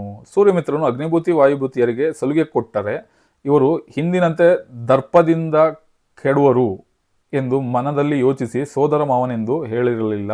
ವಿದ್ಯೆ ಕಲಿತು ಪಾಂಡಿತ್ಯರಾದ ಮೇಲೆ ನಾನು ನಿಮ್ಮ ಮಾವ ಎಂದು ಹೇಳ್ತಾರೆ. ಓಕೆನಾ. ನೆಕ್ಸ್ಟ್, ಯಾಕೆ ಅಂತ ಅಂದರೆ ಈ ಸಲಿಗೆ ಬೆಳೆಯುತ್ತೆ ಸೋದರ ಮಾವ ಅಂತ ಅಂದರೆ. ಸೊ ಅವ್ರು ಕರೆಕ್ಟಾಗಿ ಕಲಿಯಲ್ಲ ವಿದ್ಯೆಗಳನ್ನ, ಹಾಳಾಗ್ತಾರೆ, ಕೆಡ್ತಾರೆ. ಅನ್ನೋ ಕಾರಣಕ್ಕೆ ವಿದ್ಯೆ ಎಲ್ಲ ಕಲಿತು ಪಾಂಡಿತ್ಯರ ಆದ್ಮೇಲೆ ಅವ್ನು ಸೋದರ ಮಾವ ಅಂತ ಹೇಳ್ತಾನೆ. ದೆನ್ ಸೂರ್ಯಮಿತ್ರನು ಮಾವನೆಂದು ತಿಳಿದಾಗ ವಾಯುಭೂತಿ ಪ್ರತಿಕ್ರಿಯೆ ಹೇಗಿತ್ತು? ಸೂರ್ಯಮಿತ್ರ ಮಾಡಿದ್ದು ಎಲ್ಲವೂ ಅಪಕಾರವೆಂದು ಯೋಚಿಸಿದರು. ಭಿಕ್ಷೆ ಬೇಡಿ ತಂದ ಅನ್ನಕ್ಕೆ ಬೆರೆಸಿಕೊಳ್ಳಲು ತುಸು ಎಣ್ಣೆಯನ್ನಾಗಲಿ ತುಸು ಮಜ್ಜಿಗೆಯನ್ನಾಗಲಿ ಒಂದು ದಿನವೂ ಕೊಡಲಿಲ್ಲ. ಕೆರೆಗೆ ಮೀಯಲು ಹೋದಾಗಲೂ ಇವನು ಎಣ್ಣೆಯ ವಾಸನೆಯನ್ನು ನೋಡಿಸಲಿಲ್ಲ. ಯಾವ ಹಬ್ಬದಲ್ಲೂ ನಮಗೆ ಇವನು ಊಟ ಹಾಕಿಸಲಿಲ್ಲ. ಇವನು ಪಂಚಮಹಾಪಾತಕನೇ ಸರಿ. 7-8 ವರ್ಷದಲ್ಲಿ ನಮ್ಮನ್ನು ಶತ್ರುಗಳಂತೆ ದಂಡಿಸಿದರು ಎಂಬುದು ವಾಯುಭೂತಿಯ ಪ್ರತಿಕ್ರಿಯೆ ಆಗಿತ್ತು. ಓಕೆನಾ. ನೆಕ್ಸ್ಟ್ ಪದ್ಯ. ಹಕ್ಕಿ ಹಾರುತ್ತಿದೆ ನೋಡಿದಿರಾ? ಹಕ್ಕಿ ಹಾರಾಟವನ್ನು ಆಕಾಶಕ್ಕೆ ಹೇಗೆ ಹೋಲಿಸಿದ್ದಾರೆ? ಕಾಲಪಕ್ಷಿಯು ಆಕಾಶ ಮೋಡ ಭೂಮಿಯನ್ನು ಸಮಬಣ್ಣವಾಗಿ ಮಾಡಿಕೊಂಡು ಮುಗಿಲಿಗೆ ರೆಕ್ಕೆ ಬೀಸುತ್ತಾ ಚಿಕ್ಕಿಯ ಮಾಲೆಯನ್ನು ಸೆಕ್ಕಿಸಿಕೊಂಡು ಸೂರ್ಯ ಚಂದ್ರರನ್ನು ಕಣ್ಣಾಗಿ ಮಾಡಿಕೊಂಡು ಹಾರುತ್ತಿದೆ, ಹೀಗೆ ಹೋಲಿಸಿದ್ದಾರೆ. ಹೊಸಗಾಲದ ಹಸುಮಕ್ಕಳನ್ನು ಹಕ್ಕಿ ಹೇಗೆ ಹರಿಸಿದೆ?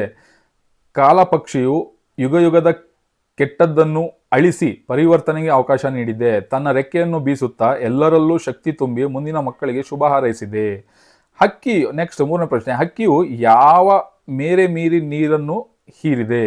ಕಾಲಪಕ್ಷಿಯು ಶುಕ್ರ ಗ್ರಹದ ಗಡಿಯನ್ನು ಮೀರಿ ಚಂದ್ರಲೋಕದ ನೀರನ್ನು ಹೀರಿ ಆಟವಾಡಲು ಮಂಗಳ ಲೋಕದ ಅಂಗಳಕ್ಕೇರಿದೆ. 4ನೇ ಪ್ರಶ್ನೆ. ಕಾಲಪಕ್ಷಿಯ ಭೌತಿಕ ರೂಪವನ್ನು ವಿವರಿಸಿ. ಕಾಲಪಕ್ಷಿಯು ಕಪ್ಪು ಮತ್ತು ಬಿಳಿ ಬಣ್ಣದ ಪುಚ್ಚಗಳನ್ನು ಹೊಂದಿದೆ, ಅಂದ್ರೆ ಗರಿಗಳು. ಪುಚ್ಚಗಳು ಅಂದ್ರೆ ಗರಿಗಳು. ಬಿಳಿ ಮತ್ತು ಹೊಳೆಯುವ ಬಣ್ಣದ ಗರಿಗಳಿವೆ. ಕೆಂಪಾದ ಮತ್ತು ಹೊನ್ನಿನ ಬಣ್ಣದ ರೆಕ್ಕೆಗಳನ್ನು ಹೊಂದಿದೆ. ಇದು ಕಾಲಪಕ್ಷಿಯ ಭೌತಿಕ ವರ್ಣನೆ ಆಗಿದೆ. ಸೊ ಇಷ್ಟು ಹಕ್ಕಿ ಹಾರುತ್ತಿದೆ ನೋಡಿದಿರಾ ಅನ್ನೋ ಪದ್ಯದಿಂದ ಕೇಳೋ ಪ್ರಶ್ನೆ. ಸೊ ಟೋಟಲ್ ಹಲಗಲಿ ಬೇಡರು, ಇದರಲ್ಲಿ ಟೋಟಲ್ 4 ಪ್ರಶ್ನೆಗಳಿದೆ. 1 2 3 4. So total 4 ಪ್ರಶ್ನೆಗಳಿದಾವೆ. ಹಲಗಲಿ ಬೇಡರು ದಂಗೆ ಹೇಳಲು ಕಾರಣವೇನು? 857ರ ಸಿಪಾಯಿ ದಂಗೆಯ ನಂತರ ಬ್ರಿಟಿಷ್ ಸರ್ಕಾರವು ನಿಶಸ್ತ್ರೀಕರಣ ಎಂಬ ಆದೇಶವನ್ನು ಹೊರಡಿಸಿತ್ತು. ಅದಕ್ಕೆ ದಂಗೆ ಎದ್ರು. ಓಕೆ, ಅದಕ್ಕೋಸ್ಕರ ದಂಗೆ ಎದ್ದೇಳ್ತಾರೆ. ನೆಕ್ಸ್ಟ್, ಈ ಆದೇಶವನ್ನು ವಿರೋಧಿಸಿ ಹಲಗಲಿಯ ಬೇಡರು ತಮ್ಮ ಆಯುಧಗಳನ್ನು ಸರ್ಕಾರಕ್ಕೆ ಹಿಂದಿರುಗಿಸಲು ಒಪ್ಪಲಿಲ್ಲ. ಆದರೆ ಬ್ರಿಟಿಷ್ ಸಿಪಾಯಿಗಳು ಬಂದು ಬಲವಂತವಾಗಿ ಆಯುಧಗಳನ್ನು ಕಸಿದುಕೊಳ್ಳಲು ಪ್ರಾರಂಭಿಸಿದರು. ಇದು ಹಲಗಲಿಯ ಬೇಡರು ದಂಗೆ ಏಳಲು ಕಾರಣವಾಯಿತು. ಓಕೆ, ನೆಕ್ಸ್ಟ್ ಪ್ರಶ್ನೆ. ಹಲಗಲಿಗೆ ದಂಡು ಬರಲು ಕಾರಣವೇನು? ಹಲಗಲಿಯ ಬೇಡರು ಬ್ರಿಟಿಷ್ ಸರ್ಕಾರ ಹೊರಡಿಸಿದ್ದ ನಿಶಸ್ತ್ರೀಕರಣದ ಆದೇಶವನ್ನು ವಿರೋಧಿಸಿದ್ರು. ಶಸ್ತ್ರಗಳನ್ನ ತ್ಯಜಿಸಲಿಲ್ಲ. ಆ ಕಾರಣಕ್ಕೆ ತಮ್ಮಲ್ಲಿರುವ ಆಯುಧಗಳನ್ನು ಕೊಡಲು ಒಪ್ಪದ ದಂಗೆ ಎದ್ದರು. ಈ ದಂಗೆಯನ್ನು ಹತ್ತಿಕ್ಕಲು ಬಂದ ಕಾರಕೂನನ ಕಪಾಳಕ್ಕೆ ಹೊಡೆದು ಸಿಪಾಯಿಗಳನ್ನು ಹೊಡೆದುರುಳಿಸಿದ್ರು. ಇದರಿಂದ ಕೋಪಗೊಂಡ ಕುಂಪಣಿ ಸರ್ಕಾರ ಅಧಿಕಾರಿಗಳು ಹಲಗಲಿಯ ಬೇಡರ ದಂಗೆಯನ್ನು ಬಗ್ಗು ಬಡಿಯಲು ದಂಡನ್ನು ಕರೆಸಿದರು. ಓಕೆ, 3ನೇ ಪ್ರಶ್ನೆ. ದಂಡು ಹಲಗಲಿಯ ಮೇಲೆ ಹೇಗೆ ದಾಳಿ ನಡೆಸಿತು? ಬ್ರಿಟಿಷರು ದಂಡಿನ ಸಿಪಾಯಿಗಳು ಹಲಗಲಿಯ ಬೇಡರ ಬೆನ್ನು ಹತ್ತಿ ಕೊಂದರು. ಓಕೆ, ಹುಡುಕಿ ಕೊಂದ್ರು. ನೆಕ್ಸ್ಟ್,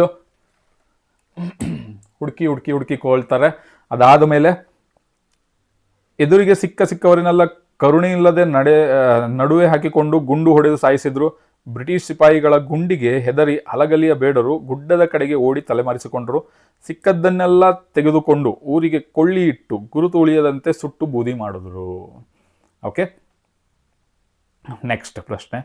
ಲಾವಣಿಗಳನ್ನು ಏಕೆ ವೀರಗೀತೆಗಳು ಎನ್ನಲಾಗಿದೆ? ಲಾವಣಿಗಳು ಜನಪದ ಸಾಹಿತ್ಯದ ಒಂದು ವಿಶಿಷ್ಟ ಪ್ರಕಾರ. ಲಾವಣಿಗಳು ಸಾಮಾನ್ಯವಾಗಿ ವೀರತನ ಹಾಗೂ ಸಾಹಸವನ್ನು ವರ್ಣಿಸುವುದರಿಂದ ಅವುಗಳನ್ನು ವೀರಗೀತೆಗಳು ಅಂತ ಕರೀತಾರೆ. ಓಕೆ, ದೆನ್ ಪೂರಕ ಅಧ್ಯಯನ 2 Bhagat Singh.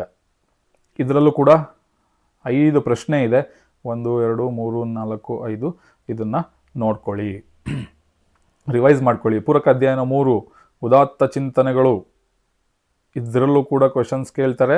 So total 6 questions ಇದೆ, ನೋಡ್ಕೊಳ್ಳಿ. ಪೂರಕ ಅಧ್ಯಯನ 4 ವಚನಗಳು, ಇದರಲ್ಲೂ ಕ್ವೆಶನ್ಸ್ ಇದೆ. 2 ಕ್ವೆಶನ್ಸ್ ಅಷ್ಟೇ ಇರೋದು, ಜಾಸ್ತಿ ಇಲ್ಲ. ದೆನ್ ನಾನು ಪ್ರಾಸ ಬಿಟ್ಟ ಕತೆ. ಓಕೆ, ಇದರಲ್ಲೂ ಕೂಡ ನಿಮಗೆ ಕ್ವೆಶನ್ಸ್ನ ಕೇಳ್ತಾರೆ. 3 ಕ್ವೆಶನ್ನು. ಪೂರಕ ಅಧ್ಯಯನ 6 ಶಕುನ ಶಾಸನ ಉಪದೇಶ. ಓಕೆ, 2 ಪ್ರಶ್ನೆಗಳು. ಸಂದರ್ಭಗಳು. ಸಂದರ್ಭ ಸಹಿತ ವಿವರಿಸಿ. ಎಲ್ಲಿಂದ ಆಯ್ಕೆ ಮಾಡಿದ್ದಾರೆ, ಒಂದು ವಾಕ್ಯನ ಕೊಡ್ತಾರೆ, ಎಲ್ಲಿಂದ ಆಯ್ಕೆ ಮಾಡ್ತಾರೆ, ಎಲ್ಲಿಂದ ಯಾವ ಪದ್ಯದಿಂದ ಅಥವಾ ಗದ್ಯದಿಂದ ಆಯ್ಕೆ ಮಾಡಿದ್ದಾರೆ ಅದನ್ನು, ಸೊ ಅದನ್ನು ಬರಿಬೇಕು. ಜೊತೆಗೆ ಯಾವ ಸಂದರ್ಭದಲ್ಲಿ ಅದನ್ನು ಹೇಳಿದ್ರು, ಆಮೇಲೆ ಸ್ವಾರಸ್ಯ, ಅದರ ಇಂಪಾರ್ಟೆನ್ಸ್ ಅಥವಾ ಮೆಸೇಜ್ ಏನು. ಸೊ ಗದ್ಯ 2 ವ್ಯಾಘ್ರಗೀತೆಯಿಂದ ಕೇಳ್ತಾರೆ. ಸೊ ಟೋಟಲ್ 5 ಸಂದರ್ಭಗಳು ಸೆಂಟೆನ್ಸ್ ಇದೆ, ಮೆನ್ಷನ್ ಮಾಡಿದ್ದೀನಿ. ಅದು 5 ಕೊಟ್ಟರು ಕೂಡ ಸೇಮ್ ಆನ್ಸರ್, 5 ಸಂದರ್ಭಗಳಿಗೂ ಒಂದೇ ಆನ್ಸರ್. ಈ ವಾಕ್ಯವನ್ನು ಎನ್ ಮೂರ್ತಿರಾವ್ ಅವರ ಸಮಗ್ರ ಲಲಿತ ಪ್ರಬಂಧಗಳು ಕೃತಿಯಿಂದ ಆಯ್ದು ವ್ಯಾಘ್ರಗೀತೆ ಎಂಬ ಗದ್ಯ ಭಾಗದಿಂದ ಆರಿಸಿಕೊಳ್ಳಲಾಗಿದೆ. ಓಕೆ, ನೆಕ್ಸ್ಟ್ ಯಾವ ಸಂದರ್ಭದಲ್ಲಿ ಹೇಳಿದ್ರು,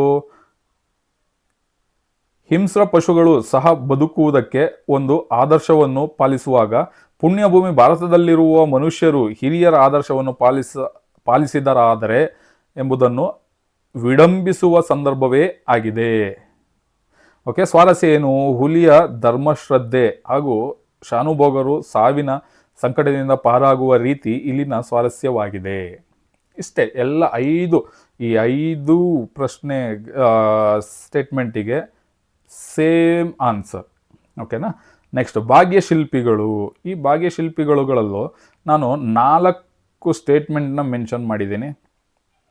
4 ಸ್ಟೇಟ್ಮೆಂಟ್ನ ನಾನು ಮೆನ್ಷನ್ ಮಾಡಿದ್ದೀನಿ. ಸೊ ಆ 4 ಸ್ಟೇಟ್ಮೆಂಟ್ಗೂ ಒಂದೇ ಆನ್ಸರ್. ಏನು, ಲಿಸನ್ ಹಿಯರ್. ಈ ವಾಕ್ಯವನ್ನು ಭಾಗ್ಯಶಿಲ್ಪಿಗಳು ಎಂಬ ಗದ್ಯ ಭಾಗದಲ್ಲಿರುವ ನಾಲ್ವಡಿ ಕೃಷ್ಣರಾಜ ಒಡೆಯರು ಭಾಗದಿಂದ ಆರಿಸಿಕೊಳ್ಳಲಾಗಿದೆ. ನಾಲ್ವಡಿ ಕೃಷ್ಣರಾಜ ಒಡೆಯರು ಮೈಸೂರು ರಾಜ್ಯಕ್ಕಾಗಿ ಸಲ್ಲಿಸಿದ ಸೇವೆಯನ್ನು ವಿವರಿಸುವ ಸಂದರ್ಭದಲ್ಲಿ ಲೇಖಕರು ಈ ಮಾತುಗಳನ್ನು ಹೇಳಿದ್ದಾರೆ. ಅದಾದಮೇಲೆ ಯಾವ ಸ್ವಾರಸ್ಯ, ಸೇವೆಯ ಪ್ರತಿಫಲ ಸೇವೆಯೇ ಮೈಸೂರು ರಾಜ್ಯದ ಸರ್ವತೋಮುಖ ವಿಕಾಸಕ್ಕಾಗಿ ಸಲ್ಲಿಸಿದ ಸೇವೆ ಇಲ್ಲಿ ಸ್ವಾರಸ್ಯಕರವಾಗಿದೆ. ಈ 4 ಕೇಳಿದ್ರೆ ಈ ಆನ್ಸರು.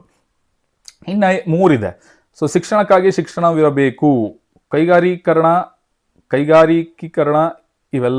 ಇಲ್ಲವೇ ಅನುಮತಿ, ಕೈಗಾರಿಕೀಕರಣ ಇಲ್ಲವೇ ಅವನತಿ, ಮೈಸೂರು ಮಾದರಿ ಎಂಬ ಹೊಸ ಆಡಳಿತ ಮಾದರಿ ಜನ್ಮ ತಾಳಿತು.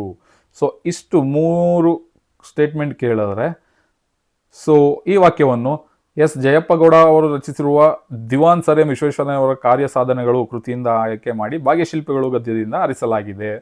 ಓಕೆನಾ. ಸಂದರ್ಭ, ವಿಶ್ವೇಶ್ವರಯ್ಯ ಅವರು ದಿವಾನರಾಗಿ ಮೈಸೂರು ರಾಜ್ಯಕ್ಕಾಗಿ ಸಲ್ಲಿಸಿದ ಸೇವೆಯನ್ನು ವಿವರಿಸುವ ಸಂದರ್ಭದಲ್ಲಿ ಲೇಖಕರು ಈ ಮಾತನ್ನು ಹೇಳಿದ್ದಾರೆ. ಸ್ವಾರಸ್ಯ ಯಾವುದು, ಸೇವೆಯ ಪ್ರತಿಫಲ ಸೇವೆಯೇ ಮೈಸೂರು ರಾಜ್ಯದ ಸರ್ವತೋಮುಖ ವಿಕಾಸಕ್ಕಾಗಿ ಸಲ್ಲಿಸಿದ ಸೇವೆ ಇಲ್ಲಿ ಸ್ವಾರಸ್ಯಕರವಾಗಿದೆ. ಇದಿಷ್ಟು ಮೇನ್. ಸೊ 8ನೇದು, ಅವರ ಸಾಧನೆಯ ಕಿರೀಟಕ್ಕೆ ಮತ್ತೊಂದು ಗರಿಯನ್ನು ಸೇರಿಸಿತು. ಗುರಿಯಲ್ಲ, ಗರಿಯದು. ಓಕೆ. ಸೊ ಈ ವಾಕ್ಯವನ್ನು ಜಯಪ್ಪಗೌಡ ಅವರು ರಚಿಸಿರುವ ದಿವಾನ್ ಸರ್ ಎಂ ವಿಶ್ವೇಶ್ವರಯ್ಯ ಅವರ ಕಾರ್ಯ ಸಾಧನೆಗಳ ಕೃತಿಯಿಂದ ಆಯ್ಕೆ ಮಾಡಿ ಭಾಗ್ಯಶಿಲ್ಪಿಗಳು ಗದ್ಯದಿಂದ ಆರಿಸಲಾಗಿದೆ.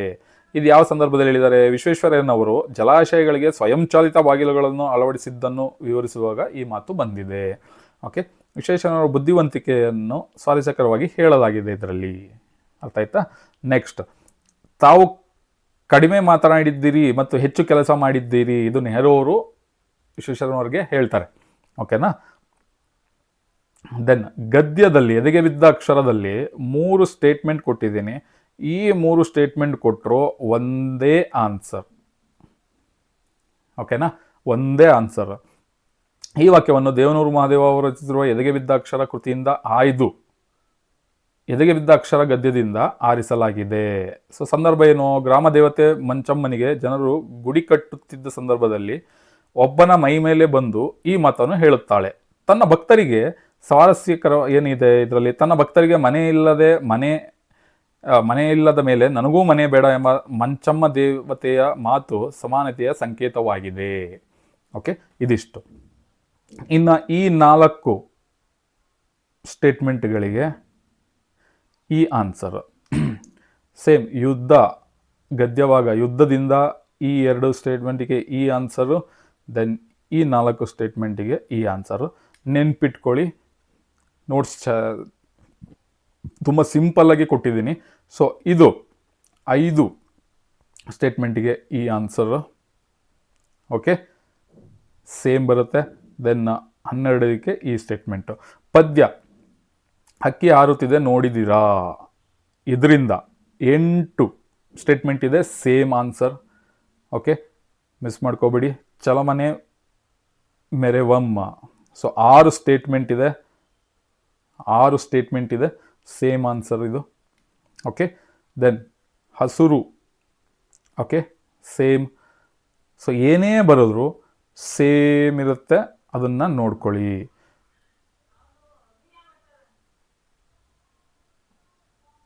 ಎಂಟತ್ತು ವಾಕ್ಯಗಳಲ್ಲಿ ಉತ್ತರಿಸಿ ಅಂತ ಕೇಳಿದೆ. ಇದರಲ್ಲಿ 4 ಗದ್ಯ ಶಬರಿಯಿಂದ, ಪದ್ಯ ಸಂಕಲ್ಪ ಗೀತೆ, ಪದ್ಯ ಕೌರವೇಂದ್ರನ ಕೊಂದೆ ನೀನು, ಪದ್ಯ ವೀರಲವ. ಒಂದು ಗದ್ಯ 4 ಪದ್ಯದಿಂದ 8 ವಾಕ್ಯದಲ್ಲಿ ಕೇಳ್ತಾರೆ. ಅಷ್ಟೇ ಕೇಳೋದು, ಇನ್ನೇನು ಕೇಳೋಕ್ಕಾಗಲ್ಲ. ಶಬರಿಯ ಚಿಂತೆ ಹಿಂಗಿ ಹೋದ ಸ್ವಾರಸ್ಯವನ್ನು, ಸಂದರ್ಭದ ಸ್ವಾರಸ್ಯವನ್ನು ವಿವರಿಸಿ. ಓಕೆ, ನಂಬಿ ಕೆಟ್ಟವರಿಲ್ಲ ಎಂಬ ಮಾತು ಶಬರಿಯ ಪಾಲಿಗೆ ಹೇಗೆ ನಿಜವಾಗಿದೆ, ಇದನ್ನು ಕೂಡ ಕೇಳ್ತಾ ಇದ್ದಾರೆ. ಸೊ ಎರಡೇ ಕ್ವಶನ್ ಆ 2 ಕ್ವಶನ್ ಕೇಳಿದ್ರು ಒಂದೇ ಆನ್ಸರ್. ಶಬರಿ ಮಾತಂಗ ಋಷಿಯ ಆಶ್ರಮದಲ್ಲಿ ಇರುತ್ತಾಳೆ. ಆಗ ಮಾತಂಗ ಋಷಿಗಳು ಶಬರಿಗೆ ರಾಮ ಲಕ್ಷ್ಮಣರು ಆಶ್ರಮಕ್ಕೆ ಬಂದೇ ಬರುತ್ತಾರೆ, ನಿನ್ನ ಆಸೆ ನೆರವೇರುತ್ತದೆ ಎಂದಿದ್ರು. ಅವರ ಮಾತಿನಂತೆ ರಾಮ ಲಕ್ಷ್ಮಣರು ಶಬರಿಯ ಆಶ್ರಮಕ್ಕೆ ಭೇಟಿ ನೀಡುತ್ತಾರೆ. ಆಗ ಶಬರಿಯು ರಾಮನ ದರ್ಶನದಿಂದ ಆನಂದ ಪಟ್ಟಳು. ಕಣ್ತುಂಬ ರಾಮನ ದರ್ಶನ ಮಾಡಿ ಮುಟ್ಟಿ ನಮಸ್ಕರಿಸಿ ಸಂಭ್ರಮಿಸಿದಳು. ಸೊ ಪರಿಮಳದ ವನಮಾಲೆಯನ್ನು ರಾಮನ ಕೊರಳಿಗೆ ಹಾಕಿ ರುಚಿಕರ ಹಣ್ಣುಗಳನ್ನು ನೀಡಿ ಉಪಚರಿಸಿದಳು. ಧನ್ಯನಾದನೆಂದು ಸಂತಸ ವ್ಯಕ್ತಪಡಿಸಿದಳು. ಹಲವಾರು ವರ್ಷಗಳಿಂದ ರಾಮನ ದರ್ಶನಕ್ಕಾಗಿ ಕಾದಳು. ಮುನಿಗಳ ಮಾತನ್ನು ನಂಬಿ ರಾಮನ ಬರುವಿಕೆ ಸುದಿನವನ್ನು ಎದುರು ನೋಡುತ್ತಿದ್ದ ಶಬರಿಗೆ ರಾಮನ ದರ್ಶನವಾಯಿತು. ಶಬರಿಯ ಮನದಾಸೆ ಈಡೇರಿತು. ಹೀಗಾಗಿ ನಂಬಿ ಕೆಟ್ಟವರಿಲ್ಲ ಎಂಬ ಮಾತು ಶಬರಿಯ ಪಾಲಿಗೆ ನಿಜವಾಯಿತು. ಸೊ 2 ಕ್ವಶನ್ ಕೇಳಿದ್ರು, ಸೇಮ್ ಆನ್ಸರ್ 8 ವಾಕ್ಯಗಳಲ್ಲಿ. ಓಕೆನಾ. ಸಂಕಲ್ಪ ಗೀತೆ, ನಾವು ಯಾವ ಸಂಕಲ್ಪ ಕೈಗೊಳ್ಳಬೇಕೆಂಬುದು ಕವಿ GS ಶಿವರುದ್ರಪ್ಪನವರು ಆಶಯವಾಗಿದೆ. ಸೊ ಇಲ್ಲಿ ನಮ್ಮ ಸುತ್ತಲೂ ಹಬ್ಬಿರುವ ದ್ವೇಷದ ಕತ್ತಲೆಯನ್ನು ಕಳೆಯಲು ಪ್ರೀತಿಯ ದೀಪ ಹಚ್ಚಬೇಕು. ಸಂಸಾರ ಸಾಗರದಲ್ಲಿ ಬಿರುಗಾಳಿಗೆ ಸಿಲುಕಿ ಹೊಯ್ದಾಡುತ್ತಿರುವ ಬದುಕೆಂಬ ಹಡಗನ್ನು ಎಚ್ಚರದಲ್ಲಿ ಮುನ್ನಡೆಸಬೇಕು. ಪರಿಸರ ಮಾಲಿನ್ಯದಿಂದ ಕಲುಷಿತವಾಗಿರುವ ನದಿ ಜಲಗಳಿಗೆ ಶುದ್ಧೀಕರಿಸಲು ಮುಂಗಾರಿನ ಮಳೆಯಾಗಬೇಕು. ಬರಡಾಗಿರುವ ಕಾಡು ಮೇಡುಗಳನ್ನು ಹಚ್ಚ ಹಸಿರಾಗಿಸುವ ವಸಂತ ಕಾಲವಾಗಬೇಕು. ಅತ್ಯಾಚಾರ, ಅನಾಚಾರ, ಭ್ರಷ್ಟಾಚಾರ, ಅಸ್ಪೃಶ್ಯತೆ, ಅಸಮಾನತೆಗಳಿಂದ ಕೂಡಿರುವ ಸಮಾಜವನ್ನು ಹೊಸ ಭರವಸೆಗಳ ಮೂಲಕ ಮೇಲೆತ್ತುವಂತಾಗಬೇಕು. ಮನುಜರ ನಡುವೆ ಉಂಟಾಗಿರುವ ಅಸಮಾನತೆಯ ಅಡ್ಡಗೋಡೆಗಳನ್ನು ಕೆಡವಿ ಸಮಾನತೆ ಎಂಬುದನ್ನು ಮೂಡಿಸುವ ಸೇತುವೆಯಾಗಬೇಕು. ಎಲ್ಲ ಮಾತುಗಳು ನಮಗೆ ದಾರಿ ತೋರುವ ದಾರಿದೀಪಗಳು ಎಂಬ ಎಚ್ಚರದಲ್ಲಿ ಬದುಕಬೇಕಿದೆ. ಭಯ ಸಂಶಯಗಳಿಂದ ಮುಸುಕಾದ ಕಣ್ಣುಗಳಲ್ಲಿ ಭವಿಷ್ಯದ ಒಳ್ಳೆಯ ಕನಸು ಕಾಣುವಂತೆ ಮಾಡಬೇಕಾಗಿದೆ ಎಂಬ ಸಂಕಲ್ಪ ಕೈಗೊಳ್ಳಬೇಕೆಂದು ಕವಿ ಆಶಯವಾಗಿದೆ. ನೆಕ್ಸ್ಟ್, ಕೌರವೇಂದ್ರನು ಕೊಂದೆ ನೀನು ಪದ್ಯದಿಂದ 2 ಪ್ರಶ್ನೆ ಇದೆ. ಪಾಂಡವರು ಸೋದರರೆಂದು ತಿಳಿದಾಗ ಕರ್ಣನ ಮನದಲ್ಲಿ ಮೂಡಿದ ಭಾವನೆಗಳನ್ನು ನಿಮ್ಮ ಮಾತಿನಲ್ಲಿ ಬರೆಯಿರಿ, ಅದು ಒಂದು ಪ್ರಶ್ನೆ. ಅಥವಾ ಪಾಂಡವರ ರಕ್ಷಣೆಗೆ ನಿಂತ ಶ್ರೀಕೃಷ್ಣನು ಕರ್ಣನಿಗೆ ಒಡ್ಡಿದ ಆಮಿಷಗಳನ್ನು ಸಂಗ್ರಹಿಸಿ ಬರೆಯಿರಿ. ಸೊ 2ಕ್ಕೂ ಒಂದೇ ಆನ್ಸರ್. ಕರ್ಣ ನಿಮಗೂ ಯಾದವ ಕೌರವರಿಗೂ ಭೇದವಿಲ್ಲ, ನಿನ್ನನ್ನು ರಾಜನನ್ನಾಗಿ ಮಾಡುವೆನು. ಕೌರವರು, ಪಾಂಡವರು, ಮಾಗಧ ಯಾದವರು ನಿನ್ನ ಸೇವೆ ಮಾಡುವರು. ಅದನ್ನು ಬಿಟ್ಟು ನೀನು ದುರ್ಯೋಧನನ ಬಾಯಂಜಲಿಗೆ ಕೈಯೊಡ್ಡುವುದೇ ಅಂತ ಪ್ರಶ್ನೆ. ದೆನ್ ದುರ್ಯೋಧನ ಹೇಳಿದ ಮಾತಿಗೆಲ್ಲ ಒಡೆಯ ಪ್ರಸಾದ ಎಂಬುದು ನಿನಗೆ ಹೀನವೆನಿಸುವುದಿಲ್ಲವೇ? ಅವನು ಹೇಳಿದೆಲ್ಲ ಒಳ್ಳೆಯದು, ಅದು ಒಡೆಯನ ಪ್ರಸಾದ ಅನ್ನೋ ಥರ ನಂಬ್ಕಂತೆಯಲ್ಲ, ಅದು ತಪ್ಪಲ್ವಾ, ನಿನಗೆ ಹೀನನ್ಸಲ್ವಾ ಅಂತ ಎಂಬ ಆಮಿಷಗಳನ್ನು ಒಡ್ಡಿದನು. ಆಗ ಕರ್ಣನು, ನಾನು ಈ ರಾಜ್ಯಕ್ಕೆ ಸೋಲುವವನಲ್ಲ, ಪಾಂಡವರು ಮತ್ತು ಕೌರವರಿಂದ ಸೇವೆ ಮಾಡಿಸಿಕೊಳ್ಳುವುದನ್ನು ಇಷ್ಟವಿಲ್ಲ. ನನ್ನನ್ನು ಕಾಪಾಡಿದ ಒಡೆಯನಿಗೆ ಶತ್ರುಗಳ ತಲೆಯನ್ನು ಕತ್ತರಿಸಿ ಒಪ್ಪಿಸುತ್ತೇನೆಂದು ಉತ್ಸಾಹದಲ್ಲಿದ್ದೆ. ಆದರೆ ನೀನು ನನ್ನ ಜನ್ಮರಹಸ್ಯವನ್ನು ಹೇಳಿ ಕೌರವನನ್ನು ಕೊಂದೆ ಎಂಬ ಕರ್ಣನು ದುಃಖಿಸುತ್ತಾನೆ. ಇದಿಷ್ಟು. ನೆಕ್ಸ್ಟ್, ಪದ್ಯ ವೀರಲವ, ಇದರಿಂದ 2 ಕ್ವಶನ್ ಕೇಳ್ತಾರೆ. ಒಂದು ಕ್ವಶನ್ನು. ಸೊ ಲವನು ಯಜ್ಞಾಶ್ವವನ್ನು ಕಟ್ಟಲು ಕಾರಣವೇನು? ಅಥವಾ ಲವನ ನಡವಳಿಕೆ ಮೆಚ್ಚುಗೆಯಾಯಿತೆ ಏಕೆ? ಇಷ್ಟು ಕೇಳ್ತಾರೆ. ಸೊ ಇಷ್ಟು ಪಾಯಿಂಟ್ಸ್ಗಳನ್ನ ಬರ್ಕೊಳ್ಳಿ. ಸೊ ಎಲ್ಲ ಈ PDF ನಿಮಗೆ ಡಿಸ್ಕ್ರಿಪ್ಷನಲ್ಲಿ ಸಿಗುತ್ತೆ, ಈ ವಿಡಿಯೋ ಲಿಂಕಲ್ಲಿ ಕ್ಲೀನಾಗಿ ತೊಗೊಂಡು ಓದಿ ಪ್ರಿಪೇರ್ ಆಗಿ. ಓಕೆ, ಮತ್ತೆ ಈ ಎಕ್ಸಾಮ್ ಆದಮೇಲೆ ಈ ವಿಡಿಯೋದಲ್ಲಿ ಬಂದು ನಿಮಗೆ ಎಷ್ಟು ಮಾರ್ಕ್ಸಿಗೆ ಈ ಸ್ಕೋರಿಂಗ್ ಪ್ಯಾಕೇಜಿಂದ ಬಂತು, ನೀವು ಎಷ್ಟು ಸ್ಕೋರ್ ಮಾಡ್ತೀರಾ ಅನ್ನೋದು ಕಮೆಂಟನ್ನು ಹಾಕೋದನ್ನು ಮರಿಬೇಡಿ. ಸೊ ಮತ್ತೆ ಇನ್ನೊಂದು ಯೂಸ್ಫುಲ್ ವಿಡಿಯೋ ಜೊತೆಗೆ ನಿಮ್ಮ ಮುಂದೆ ಬರ್ತೀನಿ. Till then take care, bye ಬಾಯ್.